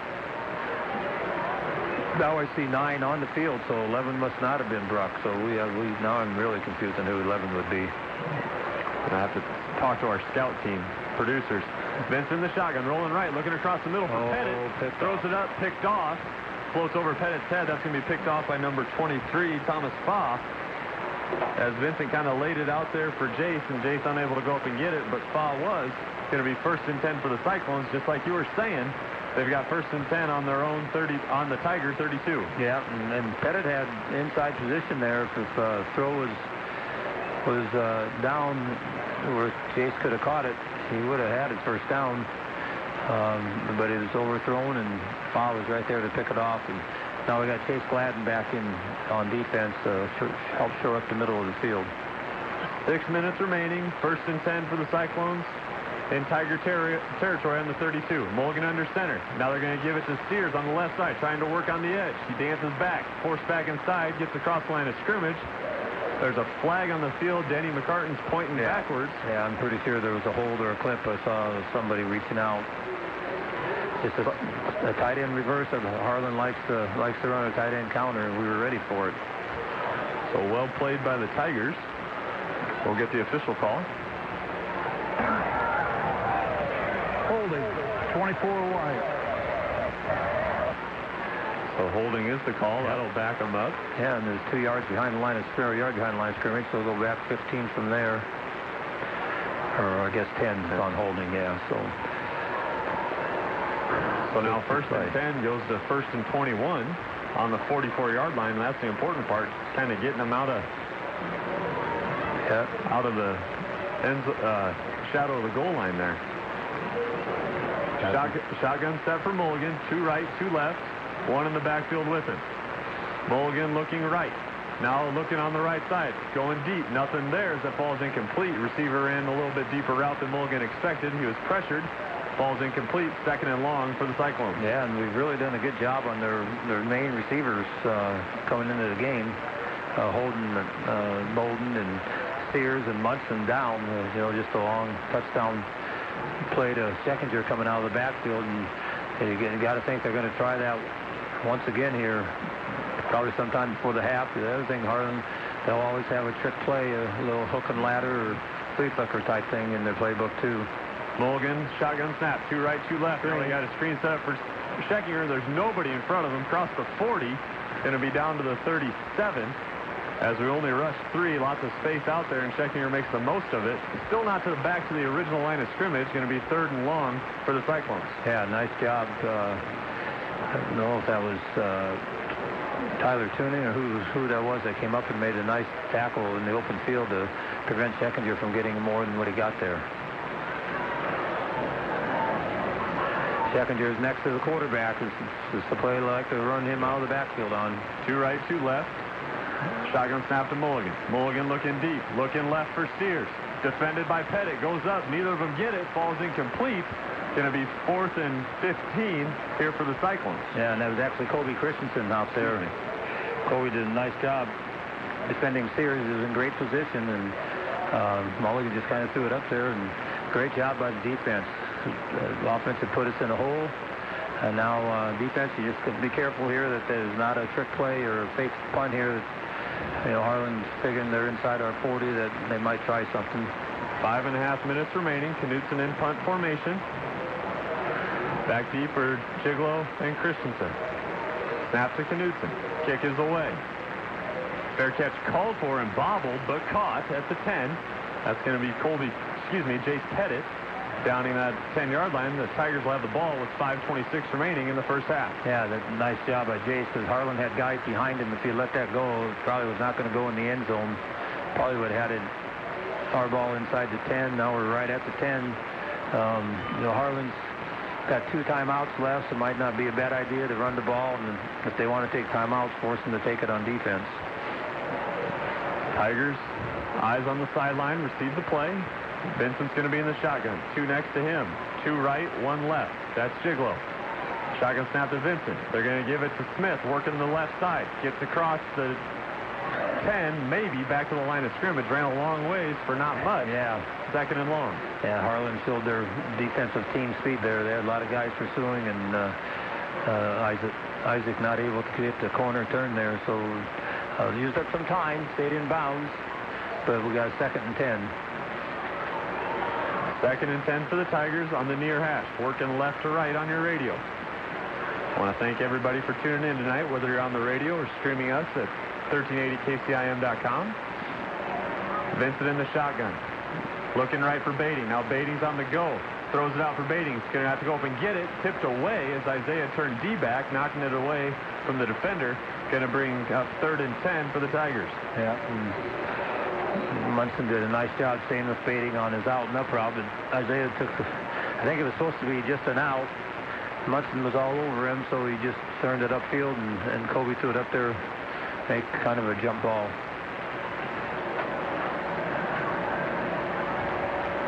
3rd and 10 for the Tigers. 3 left, 1 right. Johnston in the backfield. Vincent looking left. Lots of pressure. Floats one out there for Pettit, and throws short and picked off by the Cyclones. Pettit was open. Vincent had lots of pressure. Couldn't get all of it into it. Thrown short, picked off. Second turnover in about 3 minutes here for the Tigers, as now the defense needs to go back to work. And that was Bolden, the good wide receiver, who's also defensive back. And same play that we had before when Pettit had a big game. He was open, just got underthrown. Kobe had some pressure. Harlan can get a lot of pressure on you. Only rushing the 4 defensive linemen and no linebackers coming. And Kobe had to get rid of it a little sooner than he wanted and wasn't able to get it out to Jace. So interception gives it to the Cyclones. First down for them. Handoff to Schechter on the left side. Now cuts it back to the right. Going to get across the 30. Down to about the 26. Not much going on first down. 2nd and 9 for the Cyclones. Yeah, Brennan Coughlin did a nice job coming in from his linebacker spot and closing up that hole, and they're really doing a good job getting the secondary to the ground before he gets ahead of steam up. 2nd and 9 for the Cyclones as we tick down to 4 minutes remaining in the first half. Ball on the 27 of the Tigers. Second play of the drive. Mulligan under center. Sends Munson in motion. Mulligan dropping back. Looking deep. Finds number 24, Bolden. That's caught at the 15. Makes a move. Dances around. Dropped at the 12. That's number 24, Eli Bolden, making another catch. And as we said, he's the favorite target. Gets about 25 yards a catch. And a nice go there on 2nd down. Yeah, that's their typical Harlan crossing route. Bolden is lined up on the right side, and Munson on the left, and they just crisscross themselves across the middle of the field, and you have a tendency to get lost, especially against the man-to-man. That's a great route to run because if you have time to throw it, someone's probably going to end up getting open, and Bolden was that time. 3.5 minutes remaining in the first half. 6-7. Cyclones lead the Tigers. 1st and 10 on the 13. Mulligan under center, now rolling right. He's got two on the goal line. Bolden's caught it at the 5, drugged down by Tigers. Good pursuit there by the corner and linebacker on that one, and he's going to be drugged down short of the goal line. Yeah, that's tough. Bolden that time was lined up on the left, and Harlan went play action with Mulligan rolling out to his right. Now Harlan's going to take a timeout, or officials, I guess, call him timeout. Wonder what. We got an injured player. So 6-7, the Cyclones lead the Tigers. 3 minutes, 3 seconds remaining here in the first half. Terry and I will step away for 30 seconds while they tend to the injured player. Your hometown Napa store not only offers you a large inventory of parts for autos, trucks, RVs, farm equipment, heavy-duty trucks, and small engines. Napa also offers you a complete machine shop service, hydraulic hoses, mixing for auto paint, and auto glass and windshield service. So whether it's replacement parts for under the hood or fun accessories for your exterior, make it a point to stop in and see what parts may fit your needs. Napa, because there are no unimportant parts. Highway 30 West in Carroll. Napa, your locally owned and operated parts store.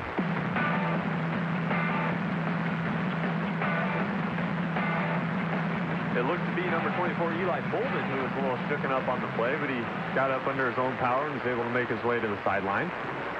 It'll be 2nd and 2 for the Cyclones on the 5-yard of the Tigers. Let's see if this Tiger D can step up and get the stop. Yeah, and going back to those crossing routes, when you're playing man-to-man, you got to cover a guy a long time like that. Play action. Mulligan had a lot of time to wait for his receiver to get open. Mulligan under center, 2 behind him. Scheckinger is the up back. Give it to Scheckinger on the right side. Big hole, going for the goal line. Touchdown Cyclones as Scheckinger finds the end zone for the first time tonight. Yeah, it's kind of a counter trade action. Looked like we had good pursuit on our defensive right side. Scheckinger was countering back to the right side, and nobody there. Just a wide open hole. He went in standing up. So 13-6 as it stands now. Point after attempt coming. Harlan setting up in the swinging gate. Typical formation. And now we're going to be blown dead. Not sure why. We got an equipment malfunction again, it appears. Yeah, Coffrin got something with his helmet. So sub runs out for the Tigers. The Cyclones get the all clear to run their point after attempt. Knudsen now 10 of 11 on the year. 2:58 remaining in the first half. Snap is good. Hold is down. Kick is up. 14-6. The Cyclones over Tigers with 2:58 remaining here in the first half. Yeah, just, we talked about you got to be careful here. Harlan, we were stuck back deep in our own territory through a pick. Fortunately, the defense was able to turn the ball over, didn't force Harlan to punt. Then we throw another pick, and then Harlan, a couple big pass plays to Bowden, got him inside the 10, and Scheckinger went in the end zone standing up. Now there's still 3 minutes left, so it would be a good idea here if we could get a decent return, get out, get some field position, and try to hold on to the ball the rest of the half and keep the ball out of Harlan's hands, because Harlan's going to get the ball to start the second half. So, being down 1 score is not so bad. But you get down 2 scores with them having momentum going into halftime and they get the ball second half, it could be disastrous. Well, and New's got a pretty good leg. The wind has kicked up here a little bit as we look to the south end zone. The flag blowing in the breeze. Knudsen has the ready. Ball teed up. Kick is away. And it's a beauty. That's going to be caught at the 1-yard line by Dawson Edwards as he works across the 10, trying to find a hole, makes one person miss, doesn't make the second, and he's drugged down hard at about the 11. So again, Dawson trying to find something. Not a lot there. Tigers take over deep in their own territory. Yeah, and Harlan traditionally, they put their fastest kids on the kickoff team. You don't see any big linemen or anybody that's got size and not speed. They have their 11 fastest guys on the kickoff team, and you can see they're just coming down with like somebody had just shot him out of a cannon, and Fa was 23 was all over Dawson. They tried to cut to the outside. 2 right, 1 left for the Tigers. Vincent in the pistol. Johnson behind him. We send 1 in motion to the left. Johnson up the middle. Across the 10, finds a little room, gets to the 14. Tough run for Ryan on first down as the Tigers try to get something going. Yeah, it's the best running play we've had in quite a while. A couple of drives that first quarter, we were able to get some big runs. We haven't been able to do that, though, since then. That was nice to get out there and get a second and 5 or 6. 2 right, 1 left. 2 left, 1 right for Vincent. Now we send 1 in motion to the left. Johnson up the middle again. Across the 15. Met by a couple of big Cyclones, and he's pushed back. Going to bring up 3rd and long for the Tigers. Yeah, we still got right at 2 minutes. We'll be under 2 minutes when this ball is snapped. Obviously, it would be great to get a first down. We just got to be smart. What we do here, if we call a pass play, Kobe's got to make sure he either puts it where only our guy can catch it or just throw it away. Derek Wire plugging things up there for the Cyclones. 6'5", 294, right in the middle. Shotgun snap to Vincent. Looking left. He's got one. Caught at the 18-yard line. Good completion. Not enough for the first down as Cade Shable hauls that one in. Yeah, good close by Bowden for the Cyclones there, and just came up about 2 yards short of that first down. So now we're going to have to punt the ball away. Clock's running. Harlan chose not to use one of their 2 timeouts here. So this ball is going to be punted with about a minute remaining. if we handle it right. Yep, got to get a good snap here and get the punt off and get down there. And Munson, the sole deep back, or return man for the Cyclones. Kicks away, high spinning kick, going to bounce at about the 44. Munson's going to let it go, takes a Tiger bounce, going to be dropped and downed at the 38-yard line. So nice punt by Nissen. Yep, great job. A little room there for the Tiger defense. Yep, punted it away with only one return man set up, and Munson made sure he punted it away from him. Munson thought about trying to get it on the first hop, but then probably good for him that he chose not to. And we'll see Harlan 58 seconds. They usually don't take a knee in this situation. They're going to try to score, and this is where they'll try some type of trick play you got to be ready for. 1st and 10 on their own 38 for the Cyclones. Tigers need a stop. They trail 14-6. Under a minute remaining. 3 left, 1 right for Mulligan. 1 in the backfield with him. That's Scheckinger. Mulligan up the middle. Pass is tipped. Lots of pressure there by the Tigers. I believe that was big boy Chase Gladden. Yep. Getting pressure, getting a hand up, and bats it to the ground. 2nd and long for the Cyclones. Yeah, no, I was just going to say the best pass defense is putting the quarterback on his back or getting good pressure on him. And that time, Gladden beat his man.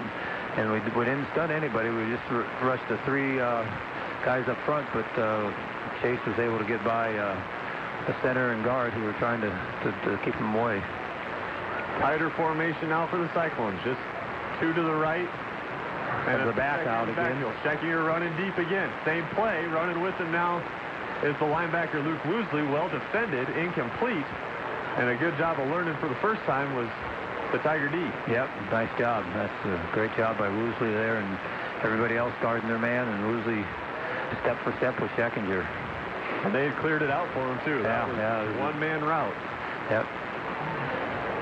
I'm sure he was reminded of that prior to the play. 2 left for Mulligan, 1 right. Scheckinger in the backfield with him. 47 seconds remaining. 3rd and 10 on the 38. Mulligan drops back. Now looking across the middle, going deep, overthrows everybody.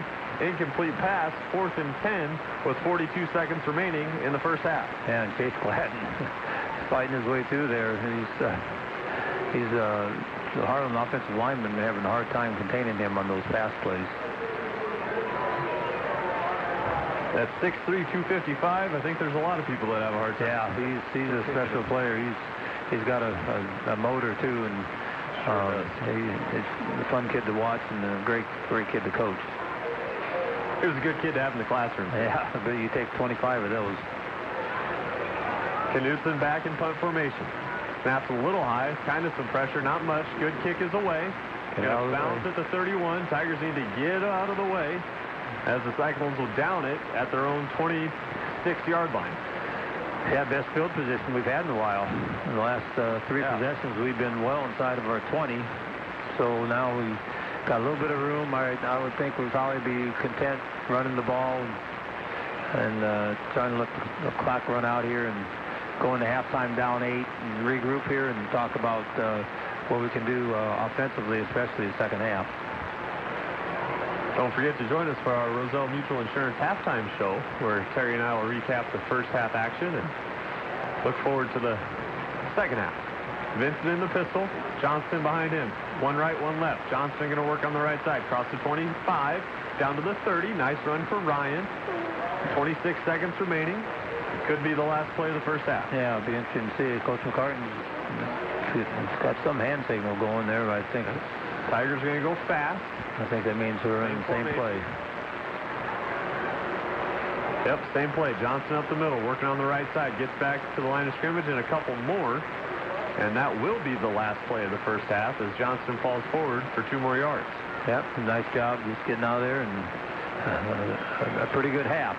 Give up that one big long play, and then the offense put us in the hole with a couple picks, but defense is really playing well, and offense has got shown signs of life a few of those possessions.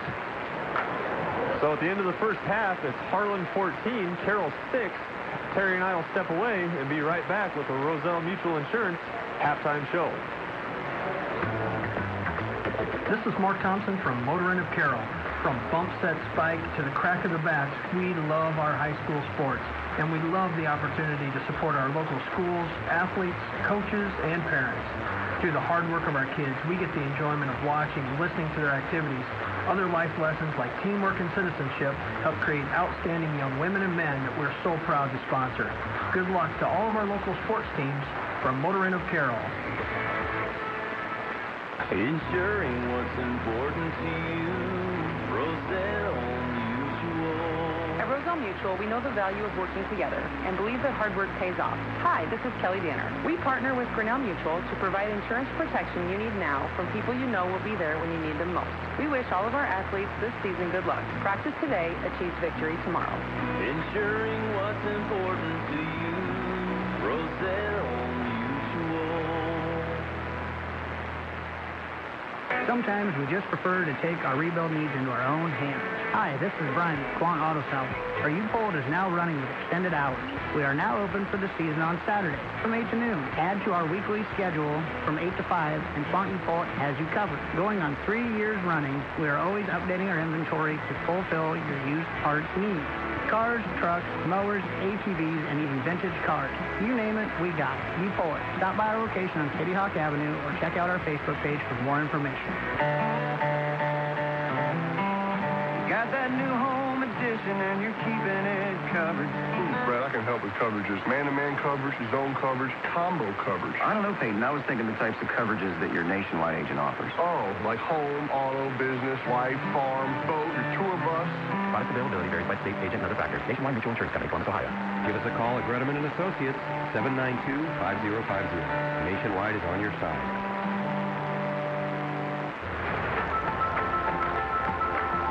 Sports injuries can plague kids of all ages and keep them from the sport they love.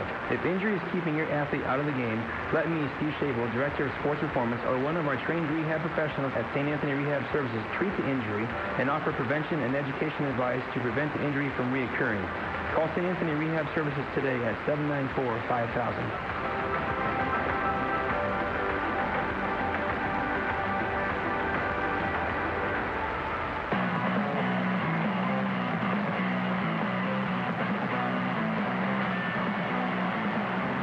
Welcome back to Carroll Athletic Field, where we've gone to halftime, and the Tigers trail the Harlan Cyclones 14-6. This is the Roselle Mutual Insurance halftime show. Roselle Mutual Insurance is our halftime sponsor of tonight's game. They were founded in 1876. Roselle Mutual has stood the test of time. Go see them on Highway 71 North or call 712-792-4525 for all your insurance needs. So again, your Carroll Tigers trail 6-14. Kind of a back-and-forth game defensively to begin with, Terry, as teams traded punts on the first 4 possessions. The Tigers able to find the end zone the first time. Had a nice 10-play, 4-minute drive that ended with a nice pitch and catch from Vincent to Bating. Yeah, it looked good. That was, like I said, after 2.5 games, that was our best drive of the year.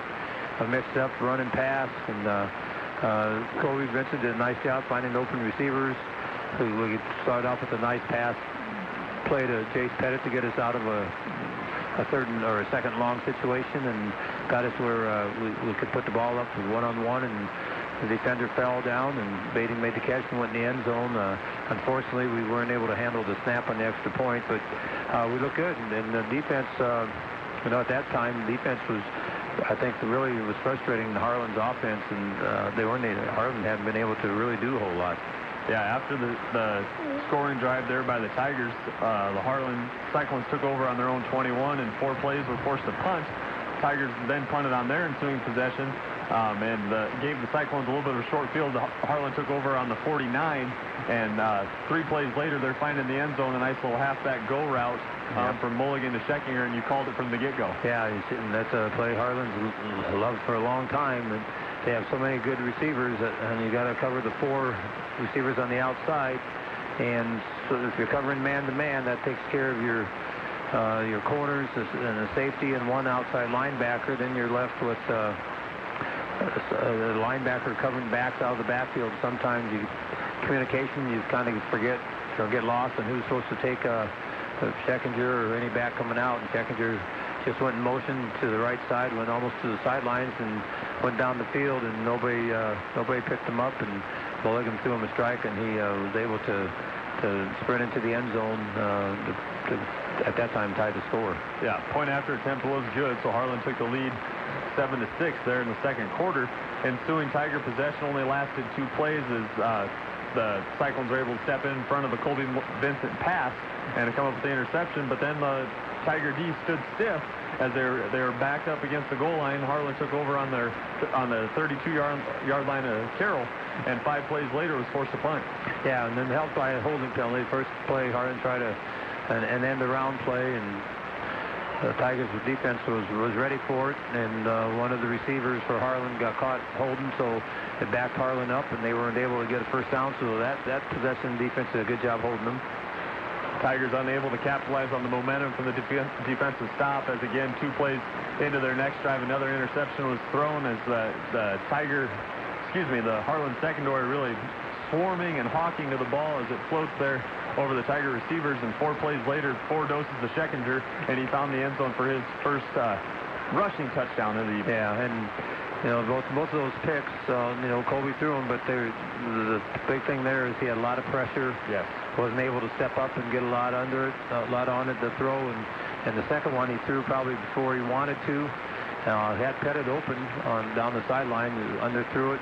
Bolden made the interception, and then Harlan hadn't had hardly any success throwing the ball, so they went with their crossing routes and got Bolden a couple big plays. One time going from the right all the way to the left, and then the next play on play action, he went from the left side to the right side and got him down inside the 10. Then Schechinger had an easy pass into the end zone. And also kind of overlooked is the kickoff coverage that you mentioned there of the Harlan Cyclones. They've got Knutson, who's got a great leg. Those 3 possessions, 2 of them ending with interceptions, 1 with a punt for the Tigers, all started on the 11, 10, and 11-yard line respectively. So when you're playing in the shadow of your own goal line, it takes a lot of pressure. Yeah, it's such a weapon you have with Knutson. The opening kickoff, he kicks in the end zone, and the next 2 he kicks, doesn't get him into the end zone, but gets him inside the 5. And like I said, they put their fastest guys on their kickoff team, and they are coming down. And man, they're hard to block because you got guys. Everybody's got a number. They got to try to figure out which guy they're blocking, and we just haven't been able to get anybody stopped on that kickoff coverage team for Harlan. Harlan took over again with 58 seconds remaining in the second half on their own 38, so not bad field position, and the Tiger defense was able to force a 4-and-out punt there and get the ball back with about 30 seconds remaining. 2 runs by Ryan Johnston, and that brought us to the end of the half. So not exactly the score we're looking for on the board, but not a bad first half for the Tigers. No, and defense, you take away that one big play, they've really established their dominance here, I think. Doing it with 3 guys up front. When we struggle a little bit on defense, is when we got to sub in for Chase Gladden. He starts both ways. He's a big kid. It's a cooler night tonight, so it's not as bad as it had been the first 2 games, but he has to have a breather every once in a while, and it seems like every time he takes a breather, he's not going to get a breather on offense, but anytime he takes a breather on defense, we seem to give up some yards and points. So 14-6, Harlan over Carroll. About 6.5 minutes remaining here in halftime, so Terry and I will step away for 2 minutes, get you some weather and a couple notes from our sponsors, and when you get back, we'll have some area scores for you to recap their first half. We'll be right back here on 1380 KCIM. Football season is here. Time to get out in the fresh fall air and cheer on our players. Grab your seat cushion and join us at the field. Roselle Mutual and Grinnell Mutual are proud to support our community and its many fine athletes. It takes a team working together to win. If you want to experience the policy of working together, call Roselle Mutual today at 792-4525 for a competitive quote on all your insurance needs. Our team will be there when you need us. Ensuring what's important to you, Roselle Mutual.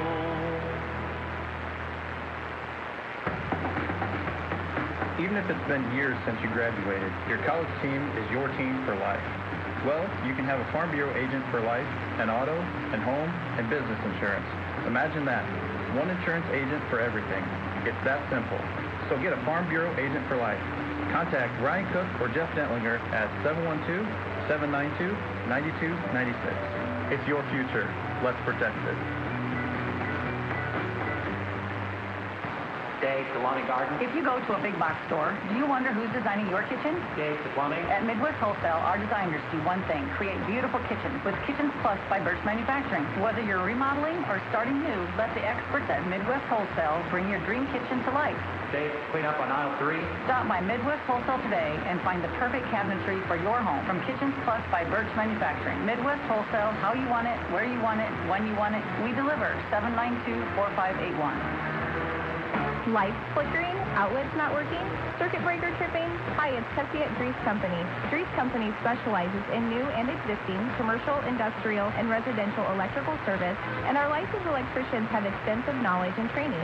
For all your electrical needs at work or at home, count on the experienced professionals at Grease Company, 609 North Carroll Street in Carroll. Superior quality every day. Grease Company. Overcast skies tonight with lows around 53. Northeast winds 5 to 10 miles per hour. 69 tomorrow, mainly clear skies. Mainly clear skies and quiet. Tomorrow night, lows level off around 49.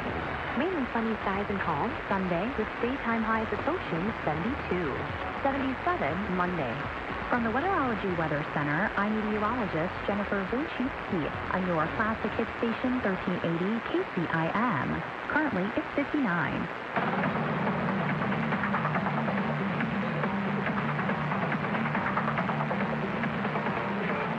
Welcome back to the beautiful Carroll Athletic Field. Nate Wall and Terry Kasperbauer with you here tonight on 1380 KCIM. We've got 3A football, and it's halftime. The Carroll Tigers trail 6-14 to the Harlan Cyclones.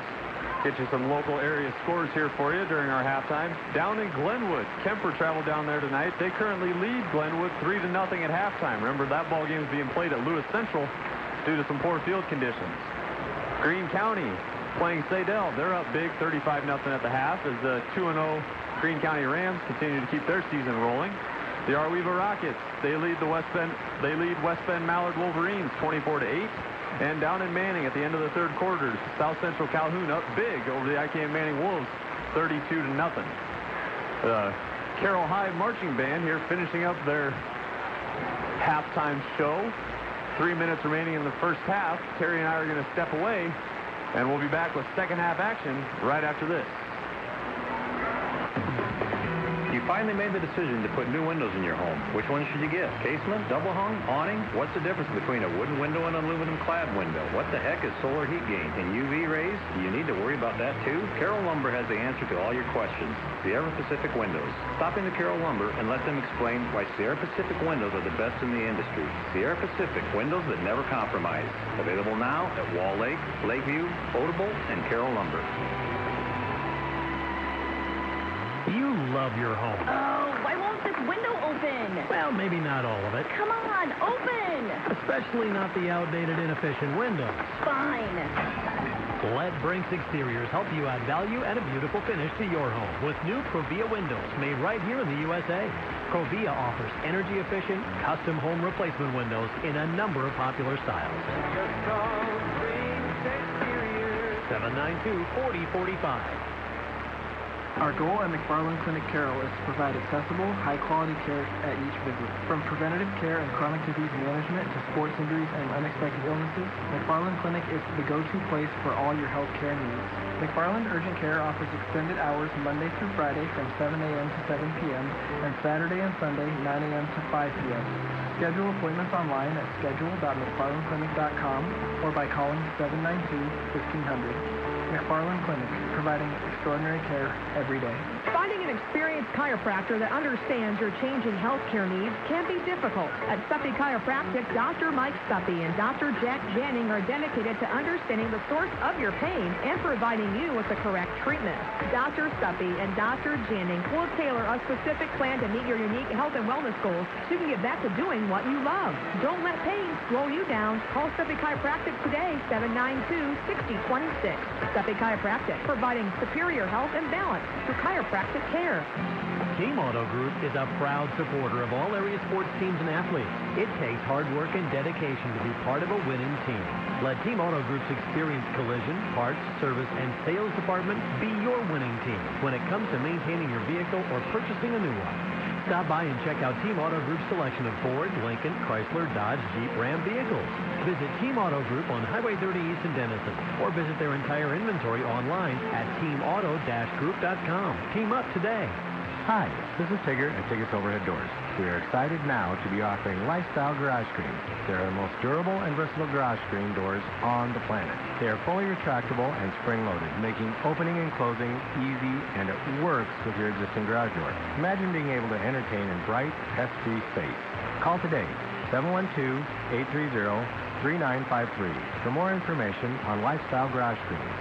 When you need to get it up every time, call Tigger's Overhead Doors in Carroll.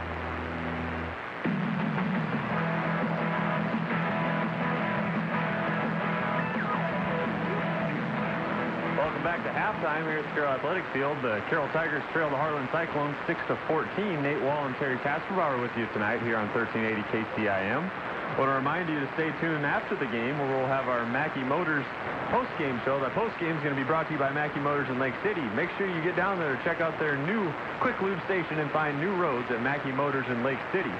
We'll also be awarding our Mackey Motors Player of the Game for the Carroll Tigers at the conclusion of this evening's ball game.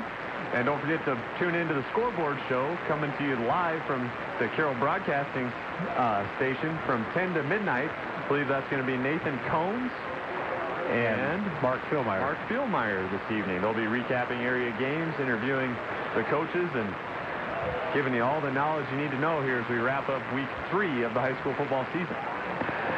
All right, so we're going to be on defense first. This is going to be a huge, huge possession. I think defense comes out and sets the tone here. Keeps Harlan from putting the ball in the end zone. 3 and out would be great. Turnover would be even better. Harlan has not turned the ball over yet tonight. We've got the two picks.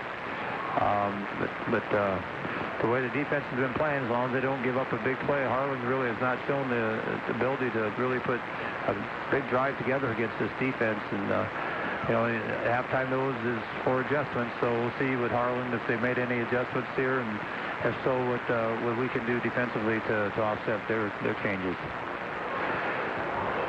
About a minute left here as teams are warming up.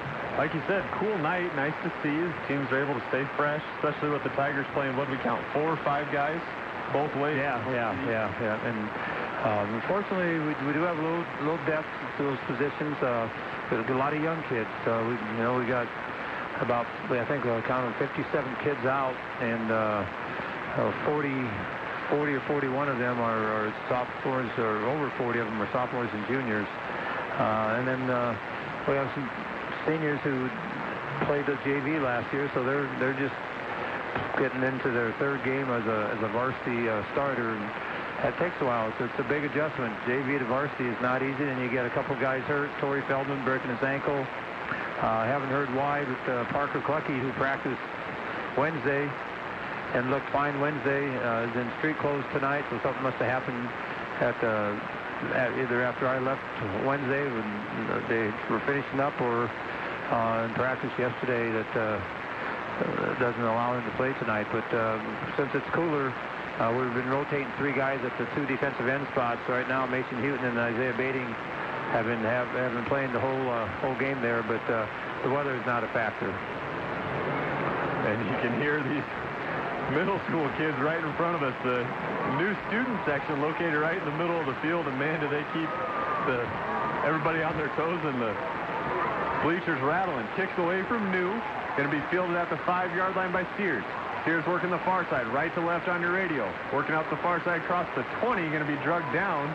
Good field position here for the Cyclones. They'll take over 1st and 10 on the 20-yard line. Yeah, Luke Woosley once again down on the tackle, and I'm sure on the tapes, coaches have seen Harlan, and this is not anything new. They always like to return towards their sidelines, and so Carroll's been kicking the ball to Harlan's left side, so the return man's got a farther run, and we've been doing a good job bottling him up.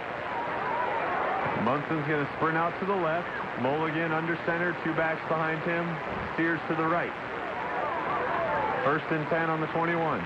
Mulligan to give it to Scheckner on the left side, trying to get through a bunch of Tigers and Cyclones. Pushes forward, gets about 3 or 4 on 1st down. for Harlan. Yeah, just some massive bodies there. Kind of look like Glenwood's offense. Just try to get in behind their big linemen and see if they can come out of there. And we do a good job stopping them short of the 25, so about a 3-yard gain. 2nd and 7 on the 23. Cyclones leading 14-6 here in the early going of the third quarter. Mulligan under center. 1 right, 1 left, 2 behind him.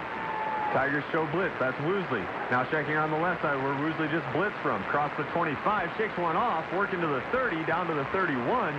Good hard run by Mr. Scheckinger as he works his way for a first down for the Cyclones. Yeah, we stunted right out of where we need to be. But then we had some guys there that could have made a play, stopped him 3 or 4 yards short, but he was spun out of that and able to get a first down. So hard running by Scheckinger, and I expect him to get a lot of work here. Yeah, they want to establish some type of run game moves. They haven't been able to do it the first 2.5 games, and Bading looks like he's limping quite a bit. Same formation for Mulligan. He's under center. Giving it to Scheckinger on the right side. Now he's got room. Bounces it out. Across the 35. Across the 40. Hit by Stiebenaller at the 42. Drugged down to the 44. And Scheckingers going to move the sticks again for the Harlan Cyclones. Yeah, Slade Stiebenaller. Nice job coming up from his free safety spot to tackle him in the open field. Bading's going to come out because he looked like he was limping quite a bit in there. And Nate Reiling makes his way onto the field. Yeah, and this is where it hurts not having Parker Clutchy. It's that other guy that can play defensive end. So Chase Gladden's going to move out to defensive end with Reiling in the middle. 1st and 10 on the 44 for Harlan. 10.5 remaining in the third quarter. 2 behind Mulligan. 1 right, 1 left. Now they'll send 1 in motion to the right. Mulligan looking to pass. Has Munson on the short slant across the 50 into Tiger territory. Drugged down by Christensen. Going to be 2nd and short on the wrong side of the field for the Carroll Tigers. Yeah, and Colby Christensen read that play nicely. Just a little bit late getting to it. Just a hair later, we've been able to break it up or possibly even step in front for a pick. So quick slant, got a 8-yard gain, puts Harlan now 2nd and 2. You can call just about any play you want. 2nd and 2. 1 right, 1 left for Mulligan, 2 behind him. Going to give checking on the right side. He's hitting the backfield and drugged down back in Harlan territory. That's number 55 for the Tigers, Chase Gladden, firing off, getting a tackle for loss at a big time for the Tiger D. Yeah, and it makes no difference where you put him. Man, had moved out to defensive end, and he was just in the backfield almost simultaneously with the handoff, and Scheckinger had no place to go with big Chase there. So what was 2nd and short turns into 3rd and 5 on the 49 as we get down to 9 minutes remaining in the third quarter. Mulligan in the shotgun. 1 next to him, 2 right, 2 left. Shotgun snap to Mulligan. Looking right. Quick out. That's Munson catching it, getting to the first down, and not much more as now he's going to be pushed out of bounds at about the 48-yard line. First down Harlan, their 3rd one of the drive. Yeah, and that's, you got to know down and distance, and sometimes I know you don't want to get burned deep, but you got to play the percentages and think they're just going to try to, something to get a quick first down. And we did a nice job tackling, but we playing too far off him, and he was able to get the first down fairly easy. Tigers need something to turn the tide here. They're playing a little tight, and Harlan's just getting loose. Mulligan under center, 2 behind him. Not Sears. 1 going in motion to the right. Mulligan play action pass. Play action, looking deep, forced out of the pocket, chasing across the line of scrimmage, hit hard at the 37-yard line as Mulligan made something out of nothing and pops right back up after taking a lick. 2nd and long for the Cyclones. Yeah, and that'll make you run fast, and then Chase Gladden's on your heels. Chase came from his right defensive end spot, forced Mulligan out of the pocket, and he chased him all the way downfield, right on his heels. He had a 255-pound defensive lineman and a quarterback feeling him right, not able to run away from him at all. Just good pursuit overall by the defensive line. Nate Reiling and Mason Houghton also included in that one. Mulligan under center, 2 behind him. Give it to Scheckinger on the right side. Up the middle, not touched until the 30. Now bounces out across the 25, down to the 20. Inside the 20, down to the 8-17. That's what Scheckinger's capable of. Puts his head down through the hole and turns on the jets. Big run on 2nd down for the Cyclones. Yeah, and Slade Stiebenaller has had to make way too many tackles this drive. Again, Isaac Isaiah Bading is not able to play, so Chase Gladden's got to move to the defensive end spot, and then that opens up a big hole, big gap for us in the middle. Ducking in behind Joseph Hartfeld, 5'11", 245, number 54, the right tackle, clearing up a lot of space. Now play action pass. Mulligan rolling to his left, being pursued, lots of pursuit. Floats one up to the back of the end zone and throws it out of bounds. Gets a hand on it. Does Sears, I believe. Yep, that's Sears. Going to fall incomplete. Good pursuit. Better coverage by the Tiger secondary. Yeah, and Christensen almost got caught looking in the backfield too much at the quarterback and gave Sears a little bit of room there on the goal line, but wasn't able to keep his feet in bounds. Tried to make a great catch. Now we're bringing Josh Lupton to try to shore up the middle of our defense there. Turned into more of a box out. Yeah. Out of bounds. Yep. Second and 10 on the 17. 8 minutes remaining. Harlan 14, Carroll 6. Third quarter. 2 left, 2 right for Mulligan. 1 in the backfield with him. Shotgun snap. Mulligan looking left. Now looking deep for Sears. Caught at the 8. Wrapped up by Christensen. Going to be short of the first down.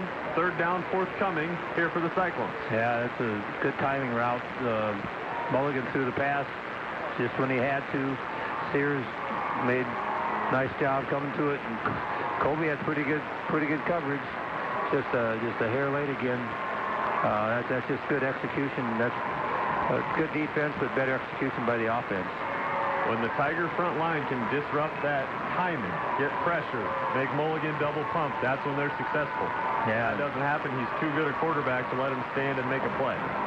2 right, 2 left, Mulligan under center. Now Mulligan keeps it right up the middle. Hit at the 5, across the goal line. Touchdown Cyclones. It's 20-6 with 7:13 remaining in the third quarter.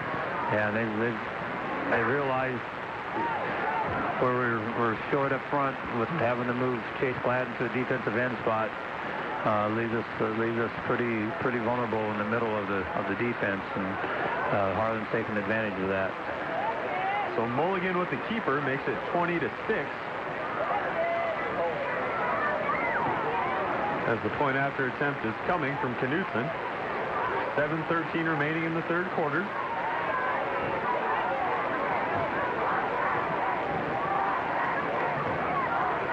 Hold is down, kick is up, it's good. And the score stands 21-6. Cyclones over the Tigers, and just a nice, really well put together 12-play drive for the Harlan Cyclones. Yeah, just exactly what Harlan coaches, I'm sure, preached at halftime. They wanted to put something together in this first drive, and the Carroll coaches said, we need to come out and get a stop this first possession, unable to do it, and it wasn't too tough for Harlan to move down the field. We had a couple chances, with the second and long, and let Seconder get free for a first down. So we had him stopped about 5 yards short, and then a couple pass plays where Mulligan and Sears had great timing on. So 21-6, 7:13 remaining in the third quarter. 3A football here at the beautiful new Carroll Athletic Field. Beautiful press box, great stands, just a great overall atmosphere for Friday night football. Knutson's got it teed up. Knutson has the ready. Kick is away. The wind has gone away since then. Ball's bobbled by Gigolo at the 10. Now he finds a little room across the 15, down across the 20, down to the 29, maybe the 30. Nifty little move there by Jang. Maybe lacked some ball security. Yeah. Nonetheless, held onto it and turns it not much into a nice little return. Yeah, and you see what he's capable of doing. He's so athletic. We've seen him on the basketball court the last couple of years, what he can do. Now he's showing his skills out on the football field, and somehow he's just so raw as a receiver. One-on-one, he's got to find ways to get himself open because he's too valuable not to use him. Tigers working left to right. Vincent's in the shotgun. Johnston next to him. 2 left. Gigolo to the right. Now they're going to give it to Johnson working the left side. Tries to hit the line of scrimmage hard. Met by a couple of Cyclones. Going to be second and long here for the Tigers. Yeah, one good thing is Isaiah Bading's back out there on offense, so maybe he can be able to come back when we go back on defense and allow Chase Gladden to move back to nose. Second and long here for the Tigers. Ball on their own 31 as they all turn their eyes to Coach Denny McCartan. Play clock's getting under 10 seconds here. Clock ticks down to 5. Vincent in the shotgun. 2 next to him. Snaps away. Vincent looking left. He's got Pettit in the flat. Pettit across the 35 down to the 37. Pushed out of bounds at the 38. Nice little play on second down. Brings up 3rd and short. Yep, nice throw out route by Pettit. Gives himself open. And nice, we could have broken one of those tackles, got a first down. Now we got to make sure, 3rd and 2 here. We got to keep this drive alive. We don't want to give the ball back to Harlan right now. Very nice execution and timing being displayed here by the Tigers. 2 left, 1 right for Vincent, who's in the pistol. Behind him is Johnson. 3rd and 2 on the 38. Now we'll send Smith in motion to the right. Going to give it to Johnson on the right side. Hitting the backfield, drags a couple with him. Got past the line of scrimmage, but he's going to be a little short. Yep, about a first down. A yard short. And it looked like we had a little bit of a hole there, but boy, Harlan closed it in a hurry. It's actually about half a yard. I would anticipate us going for it here. Yep. McCartan keeps the offensive unit on the field. Going to need a big push up front from this offensive line of the Tigers. Tucker Henners at center. Chase Gladden at guard. Marcus Lee at guard. They need half a yard. Going against the big boys of Harlan. Vincent in the pistol. Johnson's going to try the right side. Hitting the backfield and down. Going to be short of the first down. Turnover on downs for the Tigers. And Harlan will take over in Tiger territory. Yeah, that's sometimes where it'd be nice just to be able to go up underneath center and go from there instead of having to get the shotgun snap and you're already starting 4 or 5 yards in the backfield. Now you're giving Harlan really good field position at the 39. 39-yard line for the Cyclones. 5:01 left in the 3rd quarter. Tigers looking for a little rally. Man, the way they came off the field there, somebody needs to get a little livened up. Yeah, body language isn't good right now. 16 seniors. I'm sure we've got one capable of lighting a little fire. Just a matter of time. Mulligan's under center, 1 to the right. 3 in the backfield with him. They send Munson in motion. Play action pass. Mulligan steps up, looking deep for Munson. Stiebenaller just about picked off. Great read by the sophomore. Pass ball's incomplete. 2nd and 10. Yeah, Tyler Tuning, decent coverage with coming out of the backfield with Munson, but Slade Stiebenaller, free safety, read the route and timed that pass just about. Had a pick, which we could have used right then. We just got to force some turnovers. 2nd and 10 for the Cyclones. Ball on the Tiger 39. Under 5 minutes remaining. Going to give it checking on the right side. Big side cuts it up the middle. Across the 30. Across the 25. Hit hard by Stiebenaller. Coming up out of that safety position to make the stop. Gets down to the 22. Maybe the 23-yard line. First down Cyclones. Yeah, and I would imagine that offensive line coach for Harlan had a few words to say to his linemen at halftime because they had not been opening up any holes for Checkinger. Cochran's talking to the official, and I heard him squawking to somebody about quit holding him, and you just can't let him hold you. You just gotta, if he's going to hold you, you got to make sure that it's so obvious the official sees it. Mulligan in the shotgun. 2 right, 2 left. Quick pass out to the right for Mulligan. Completes it to Munson. Makes 1 miss.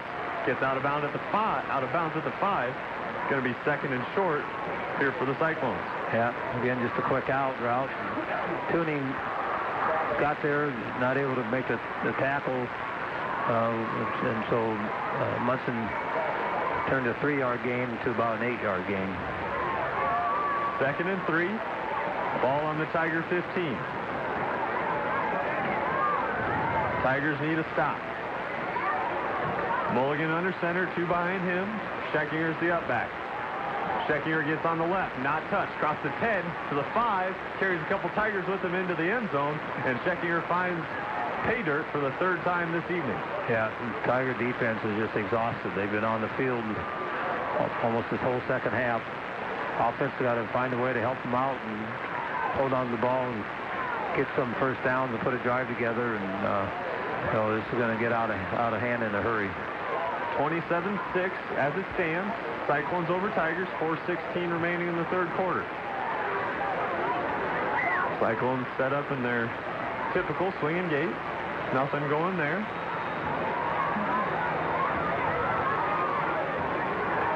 Knutson's ready for the attempt.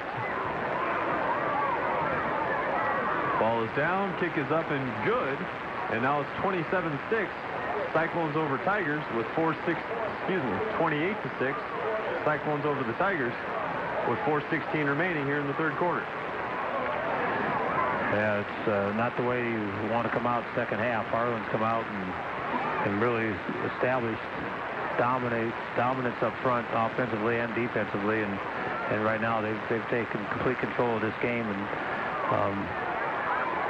got to find someone needs to spark us. Someone needs to get a nice return here and get some big plays on offense, keep the defense off the field a little bit here, and see if we can come down and cut this lead in half, and then you never know, go to the fourth quarter within 2 touchdowns, and you get a turnover here or there. Had a chance to pick one off there early in that drive, didn't do it.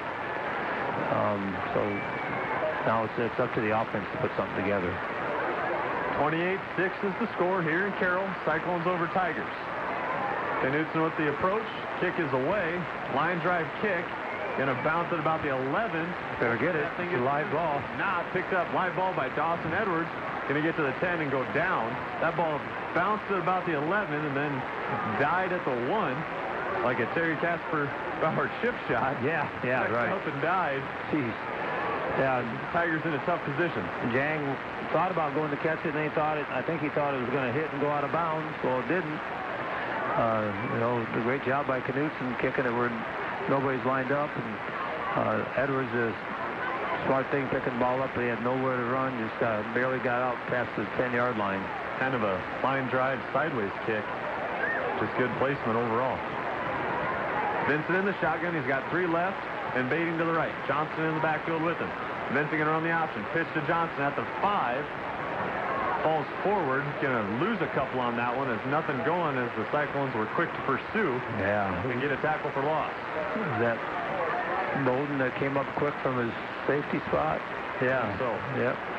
Bolden, his defensive back spot, he read the option, and as soon as Kobe pitched it, Johnston, fortunately he didn't fumble because he was hit hard. It wasn't Bolden, it was 34.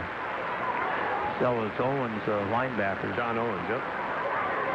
Shotgun set for Vincent. Sends one in motion. Vincent rolling right. Looking for Jang. Floats one out to Jang at about the 30. Jang goes up, catches it, comes down. That's first down Tigers. Yep. As Jang's able to come up with that big-time completion. Going to move him out to about the 34-yard line. Vincent to Gigolo, and the Tigers have something going. Yeah, and that's what I said at halftime. He's got to find ways to get him the ball. He's too athletic. He has a chance to make big plays. Tigers go quick. 2 left, 2 right. Vincent in the shotgun. Johnson in the backfield. Vincent looking left. Looking across down the outside for Baiting. Baiting catches it right at the stick. Give him a little better mark than that, Stripes, and we've got 2nd and short. Yeah, Shaven came up hard and hit Isaiah just as he caught the ball, but Isaiah did a nice job. Those are your 2 playmakers out there, Baiting and Gigolo. So you got to, just got to find 3 creative different ways to get them the ball, and then mix in Johnston with the run, and once in a while maybe pet it with a quick pass. Vincent in the pistol.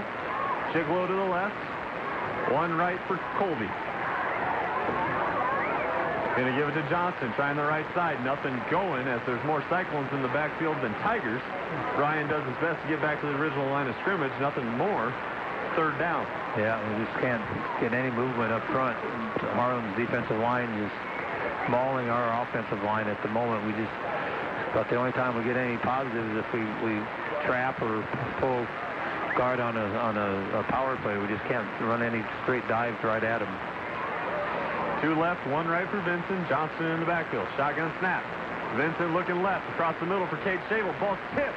Picked off by the Harlan Cyclones. Across the 50 to the 45 into Tiger territory. Pushed out of bounds at the 42. That ball hit a couple different Cyclones. I believe it was Johnny Munson who might have got a hand on it first. Yeah, Shaven who's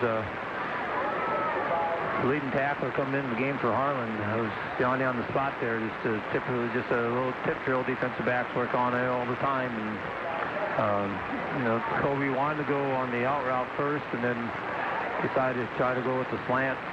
Not able to do so.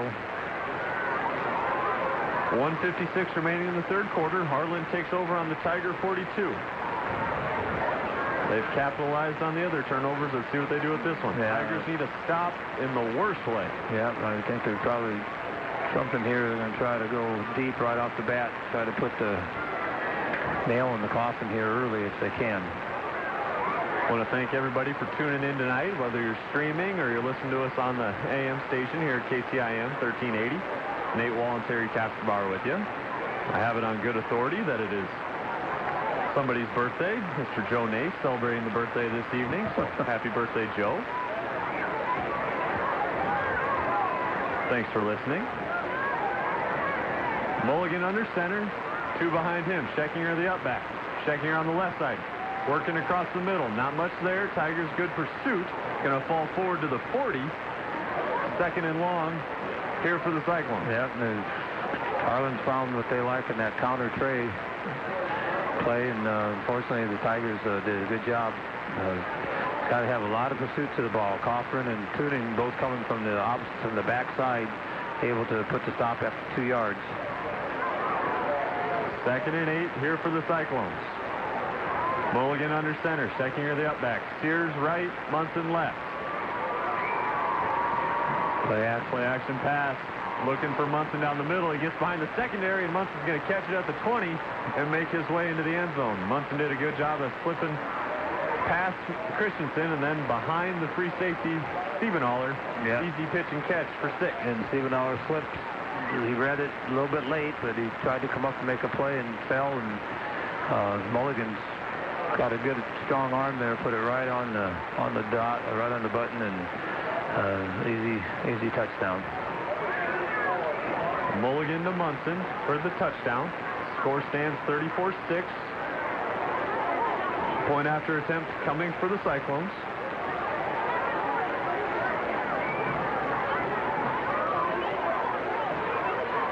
Knutsen's been busy today. Snap is down. Kick is up. And good. Yep. 35-6, 1:11 remaining here in the third quarter. Cyclones over the Tigers. But remember to have everybody stay tuned for our post-game show. We'll have the Mackey Motors post-game show. It's brought to you by Mackey Motors of Lake City. Make sure you get over there to check out their new quick lube station. And also remember, you can always find new roads at Mackey Motors in Lake City. We'll also name our Mackey Motor player of the game. And then coming up a little bit later, from about 10 to midnight, we'll have Mark Spielmeyer and Nathan Cones back in the station running our scoreboard show, where they'll catch up with area coaches and run through area scores and get you everything you need to know heading into the big Iowa State weekend. Yeah, this third quarter can't get over fast enough for the Tigers. This has been a disastrous third quarter. 21-0 right now, and we have not shown any signs of being able to stop Harlan. And we've got maybe one first down on offense on a pass to Jang. Kick away from Knutsen. It's a boomer, going to bounce it about the 1-inch line into the end zone. So another touchback. Yep. As he just seems to be getting stronger here as the game progresses. Yeah, and you know, we talked about the wind has picked up a little bit out of the north, and he's still able to kick it into the end zone into that wind. Good field position, though, for the Tigers in comparison. Getting out to the 20. As they take over with 1:11 remaining here in the third quarter. Vincent in the shotgun. 2 left, 1 right. Vincent looking right for Isaiah Bading. Going to float one up. Bading comes back, makes the catch at the 45, across the 50, into Cyclone territory, still on his feet, pushed out of bounds at the 42. And whoo, that was a good play there for Bading. Maybe a little life that we need to get that thing going. That's the best play we have in the passing game. Just throw the ball up, and it's one-on-one. Bading go up and make a play, and he did that there. And, get us out of the hole, back in, inside the Harlan territory. Maybe we can get something going here and go to the fourth quarter with a little bit of momentum. Tigers on their toes here, taking looks from coaches. 2 left for Vincent. Johnston behind him. Pistol formation, also 2 to the right. Somebody's supposed to go in motion. Send 1 in motion. Johnson now at the middle. Going to drag a couple Cyclones with him. Across the 40. Going to be 2nd and long here for the Tigers. 53 seconds remaining in the third quarter.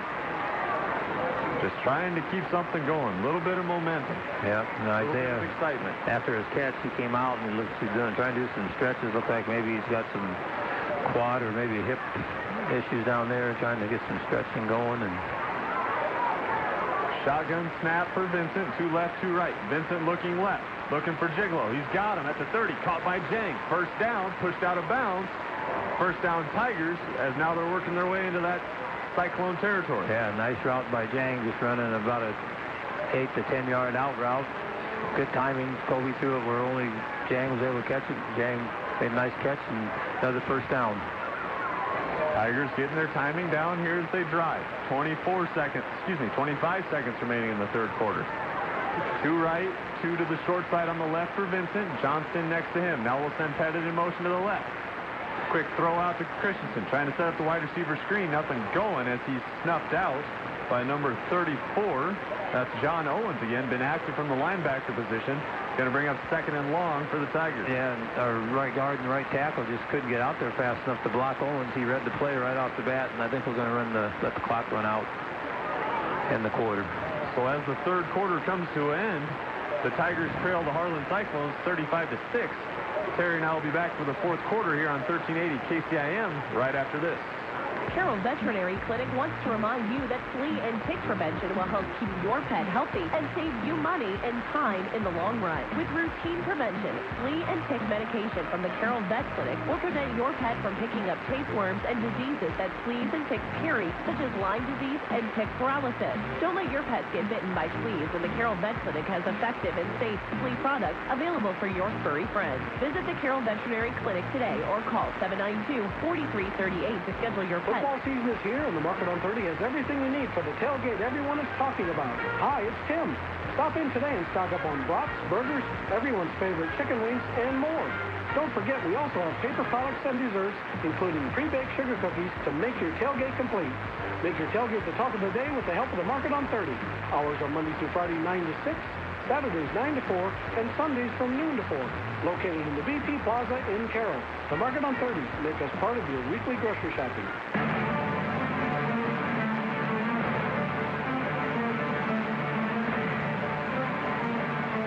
35-6, Cyclones over Tigers. Here's we start the fourth quarter.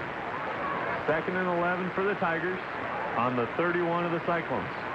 They've gone final down in Manning. South Central Calhoun with a big-time win, 38-0 over the IKM Manning Wolves. Shotgun snap to Vincent, running the option with Johnson. Pitches. Johnson's got to work to get back to the line of scrimmage. Not going to get there as he caught that one about 7 yards deep and got 2 of it back. Loss of 3 or 4 on the play. 3rd and long. Yeah, just haven't been able to get anything going on the outside on that option play. They force Kobe to pitch the ball, but too many guys to block, and they're all over to Ryan Johnston on that option. 3rd and 14 for the Tigers. 2 right, 2 left for Vincent. Johnston in the backfield with him. Shotgun snap. Now we send 1 in motion. Vincent rolling right, looking out the middle, steps up, hit by a couple of Cyclones and drugged down. That's number 83, Jacob McLaughlin, the first one to get to him. And that's going to be a sack for 2 of them. 4th and long as the punt unit works its way onto the field. Yeah, McLaughlin came in the game with a couple quarterback sacks on the year, and he's been in that backfield a lot tonight on passing plays. That time, Kobe unable to, was trying to get Kobe Christensen open on a corner route, but didn't have enough time to get the ball to him. 4th down for the Tigers. Missing out to punt. Stands at the 50. Punches away. A little pooch kick here to the near side. Going to go out of bounds. We'll see where they mark that guy. Not going to be not great. No. 25, 26. And 1st and 10 for the Cyclones on the 26-yard line. Yeah. You know, if you knew that was going to happen, you're better off just going for it on 4th down and try to get a first down there. And 1st and 10 for the Cyclones on their own 26. 10:37 remaining in the ball game. They lead 35-6 here in Carroll. Carroll's gone to now a 4-3 look with 4 men up on the line of scrimmage and sometimes bringing up a linebacker. And Harlan's got a different quarterback in there. Different running back, too, I believe. Yeah. We'll get you some numbers here. That was 14 under center. That's Munson. Yep, Johnny Munson. Probably going to be their quarterback next year. He's just a junior, so... Plays all over the field. Yeah, he's an athlete, obviously. 35-6, Harlan over Carroll.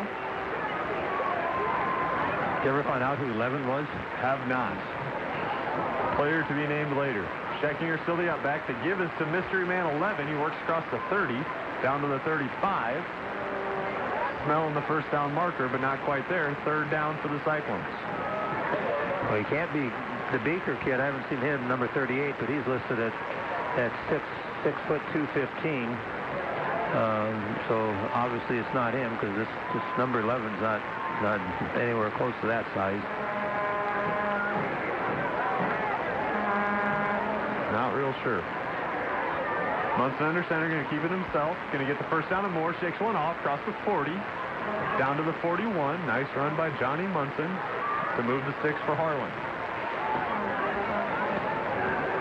Yeah, we got a couple other defensive linemen in there right now. We're trying to go with the 4-man front, but Harlan's offensive line has done a second half. They have just dominated, taken over this game, and pretty much allowed Coach Cohorse, the offensive coordinator for Harlan, he can make any call he wants, and it's a good chance it's going to be a positive play.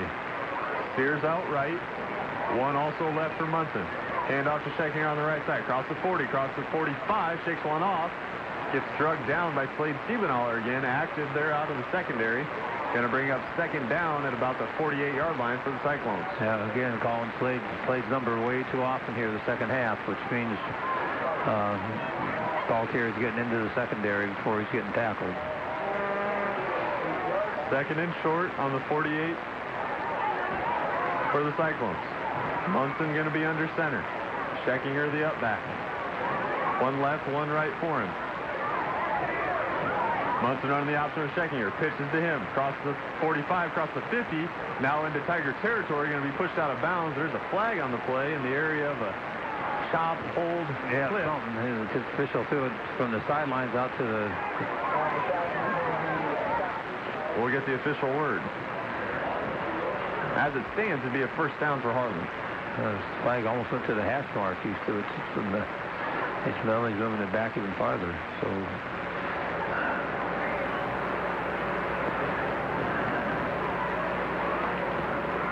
like a 15-yarder. Nope, 10-yarder, just a hold. And his microphone's not on, so a 10-yard holding penalty on the Cyclones going to back him up. Bring up 2nd and 8 on the 43 for the Cyclones. 8:27 remaining in the ball game. 35-6, Harlan over Carroll. Gives up the middle to 11. Across the 45, running hard. Going to be drugged down at the 48. Bring up 3rd and short here for the Cyclones. Yeah, nice tackle by Woosley again, but back in 3rd down and less than about 3 yards, 2.5 yards to go here. And, Harlan's just content running the football and letting the clock run. 3rd and 2 on the 49 as we go under 8 minutes remaining. One left, one right. Munson under center. Going to give it to Scheckinger on the right side. Drugged down in the backfield. Good pursuit by the Tigers. We'll get you some numbers on those boys making it into the backfield. Coughlin was the first one in there. Did a nice job. And then Houghton coming in. Force Harlan punt, looks like. So the Tiger defense holds the Cyclones. Going to force a punt here at the 49-yard line as we go under 7.5 minutes. Going to probably be about 7 remaining here when the ball's kicked.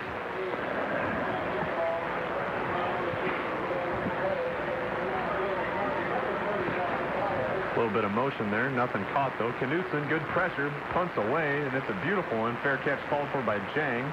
Going to be caught at about the 14. Going to be 1st and 10 for the Cyclones, the Tigers deep in their own territory. Yeah, Knutson's quite the weapon to have between his kickoffs and his punts. He's really done a good job pinning the Tigers back and inside the 20-yard line. I know you're keeping track of possessions there, but we've got to have close to double-digit numbers of possessions starting inside of our 20. 7 minutes remaining in the ballgame. Vincent in the shotgun. Sends one in motion. Going to give it to Smith. Trying the right side. Jet sweep. Across the 10. Up to the 15. Pushing hard. Across the line of scrimmage. Not much there. Going to be 2nd and long for the Carroll Tigers. Yeah, you try to run that jet sweep. If you don't have a speedster getting out there with Harlan's pursuit, just can't find any room to turn the corner and get upfield on.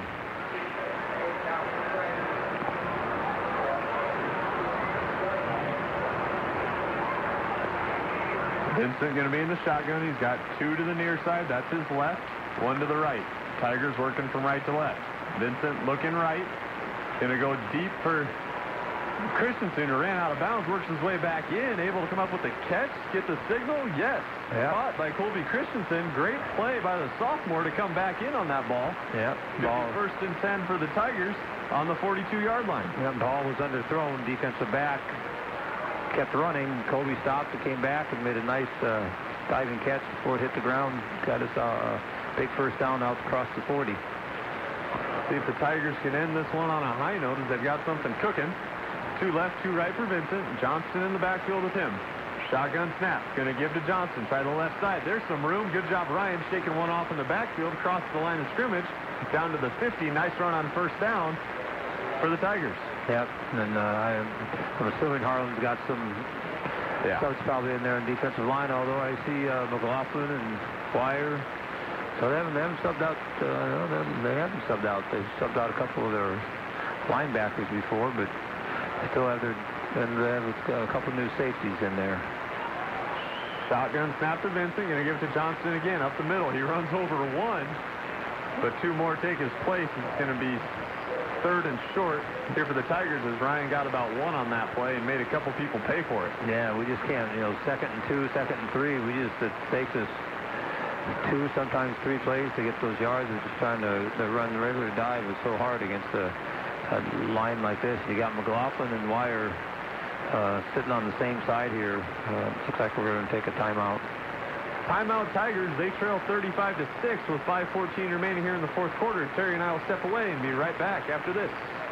If you're looking for a great place to watch all your favorite sports, Kirk's Bar and Grill in Carroll is the place to be. You won't miss a glimpse of the game with 7 big screen TVs. Or it's not a bad seat in the house.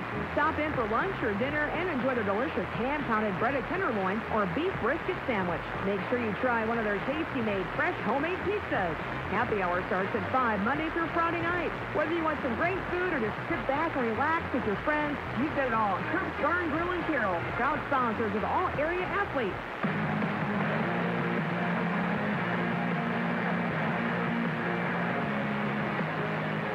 35-6, Harlan over Carroll. 5:14 remaining here in the 4th quarter. Nate Wall, Terry Tasperbar with you tonight. And just kind of a tale of 2 halves, so to speak. If somebody didn't know how this game went, we actually had a 6-0 lead at one time. And only down 14-6 at half, but this 2nd half has just been all Harlan up to this point. Vincent in the shotgun. Pistol actually gives to Johnston. Gets to the line of scrimmage. Not much more. They might stop it to measure. Nope, they're going to signal 4th down. No need for a measurement. 4th and short upcoming for the Tigers. Yeah, and they didn't give them a real good spot there. The linemen aren't very happy. They thought no question about it either. We're not measuring nothing, says the Stripes. Nope. We tick under 5 minutes remaining. Must have a long drive. 4th and inches for the Tigers. Vincent going to be in the shotgun. Johnston next to him. 2 right, 2 left. Snap to Vincent. Looking right. Now Tuck's going to run. Going to be hitting the backfield. Drop. Turnover on downs for the Tigers. And the Cyclones will take over at midfield. Yeah, nothing's going right. We just had second and 2 or 3 and can't get a first down. You got to find a way to. You just got to come up with something that can be your bread and butter in those situations. It starts up front, and inexperienced offensive line. You're going to have some issues in games like this when you got an experienced defensive line that's as good as Harlan's, and you just can't get anything established. The one positive is this obviously doesn't affect your chance of winning your district because it's a non-district game. Right. Under center is Munson. New quarterback. We'll get you a number 36 working the left side. Find some rooms, cut backs across the middle. 45 down to the 40 of the Tigers. Nice little run there for number 36 in the Harlan Cyclones jersey. That's Brendan Bartley. Yeah, got their sophomores now. Sophomore quarterback. Yep, Kelby Lasher now under center for the Cyclones. Yeah, a lot of these guys, Tigers JV, we'll see on Monday down at Harlan, and the JV teams get pitted against each other. Lasher under center. Going to give it to Bartley on the right side. Bouncing across the 40, hit by a couple Tigers, dug down at the 38. Going to be second and long here for the Cyclones. 3:57 remaining in the ball game. Don't forget to tune in after the game, where we'll name our Mackey Motors player of the game, as well as have the post game brought to you by Mackey Motor in Lake City. Check out their all-new quick lube station, and also remember always to find new roads at Mackey Motors in Lake City. Yeah, the Tigers now got some new personnel up front in linebacker spot too, so gives guys a chance to get some varsity time. Give to the fullback, going to work up to the 35.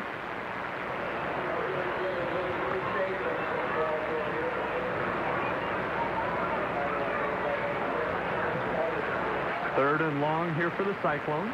3:18 remaining.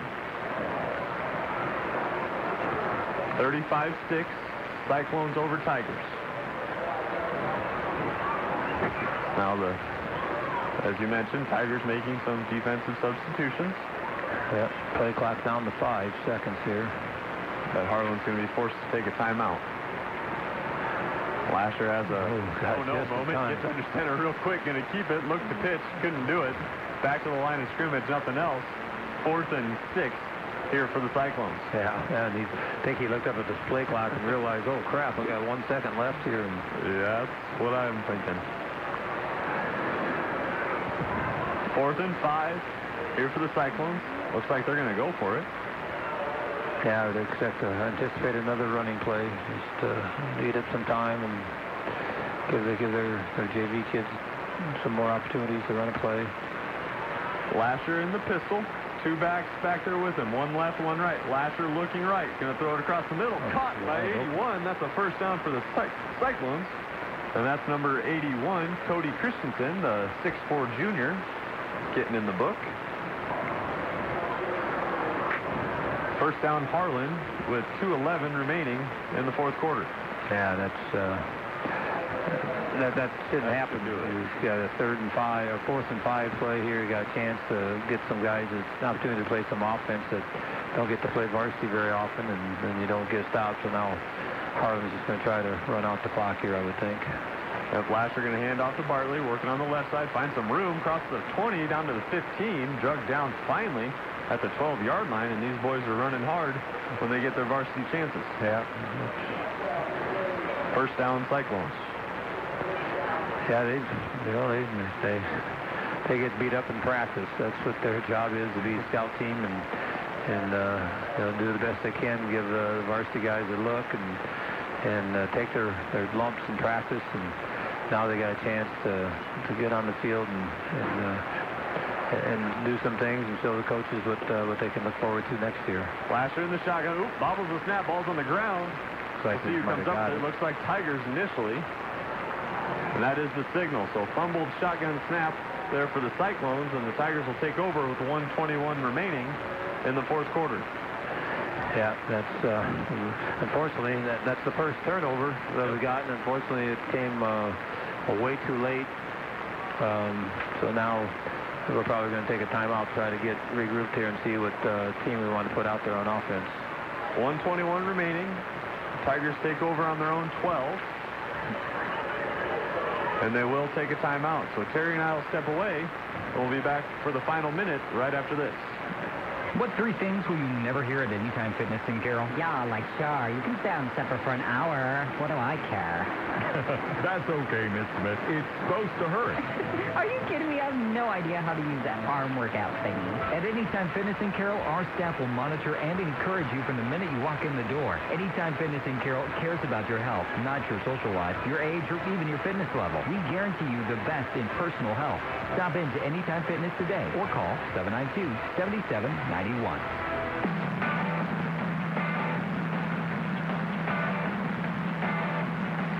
Another final score for you tonight as Arleva is victorious in District 1 action for 8-man, 38-22 over West Bend Mallard over in Westside. 3-0 for the Rockets. Yes. Shotgun snap. Jet sweep here to the left for Shable. He's working across the 25, now to the 30. I believe I'm wrong there. Not Shable. That's number 23 on the evening. Dawson Edwards getting some work in the backfield. Nice run for Edwards. Yep, got the corner turn. That always helps on that jet sweep. A little bit of speed there out of Dawson. Yeah. 1st and 10 for the Tigers on their own 32.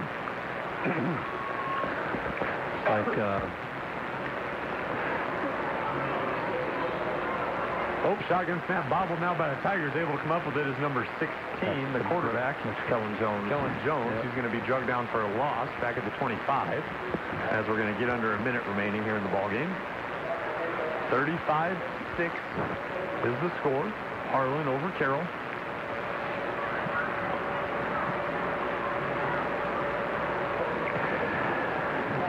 Well, it's a brand new football field here, and neither team in town's been able to find a win on it yet. Shotgun set here for the Tigers. Jones in the shotgun. 1 next to him. 2 left. Now we'll send Edwards in motion right. Jet sweep again. Edwards has the corner. Cross the 25. Going to be drugged down quickly, though, at the 27. Bring up 3rd and long here for the Tigers, and we'll see if they snap it again as we've got about 22 seconds remaining in the ballgame. Yeah, it doesn't look like Coach McCartan's going to call another play, so it's going to end at 35-6. Yep. 7 seconds remaining as now we're going to go final here at the Carroll Athletic Field. Your final score tonight is Harlan 35, your home team Carroll Tigers 6. Terry and I will be right back after this break where we'll name our Mackey Motors Player of the Game as well as have the Mackey Motor Postgame Show. Stay tuned. Mackey Motors has been serving Lake City and the surrounding area for 50 years, and their #1 goal is still customer satisfaction. Whether you come in to purchase a new Chevy or Buick or certified used vehicle from their knowledgeable sales staff, or maybe get an oil change in their all-new Quick Lube, a tune-up from their service department, or have some body work done in their state-of-the-art facility, you, the customer, are still their #1 concern. Find new roads at Mackey Motors in Lake City, a proud supporter of all area high school athletics. Hi, this is Lisa Earlbeck from Avail Bank. Avail Bank is proud of our community, and some of the main reasons are our schools, their teams, and our hardworking student athletes. These teams demonstrate the importance of determination, practice, and teamwork. The very same qualities that make Avail Bank your winning team for banking. Good luck to all our area teams. You make us proud to be part of such a winning community. Avail Bank, member FDIC.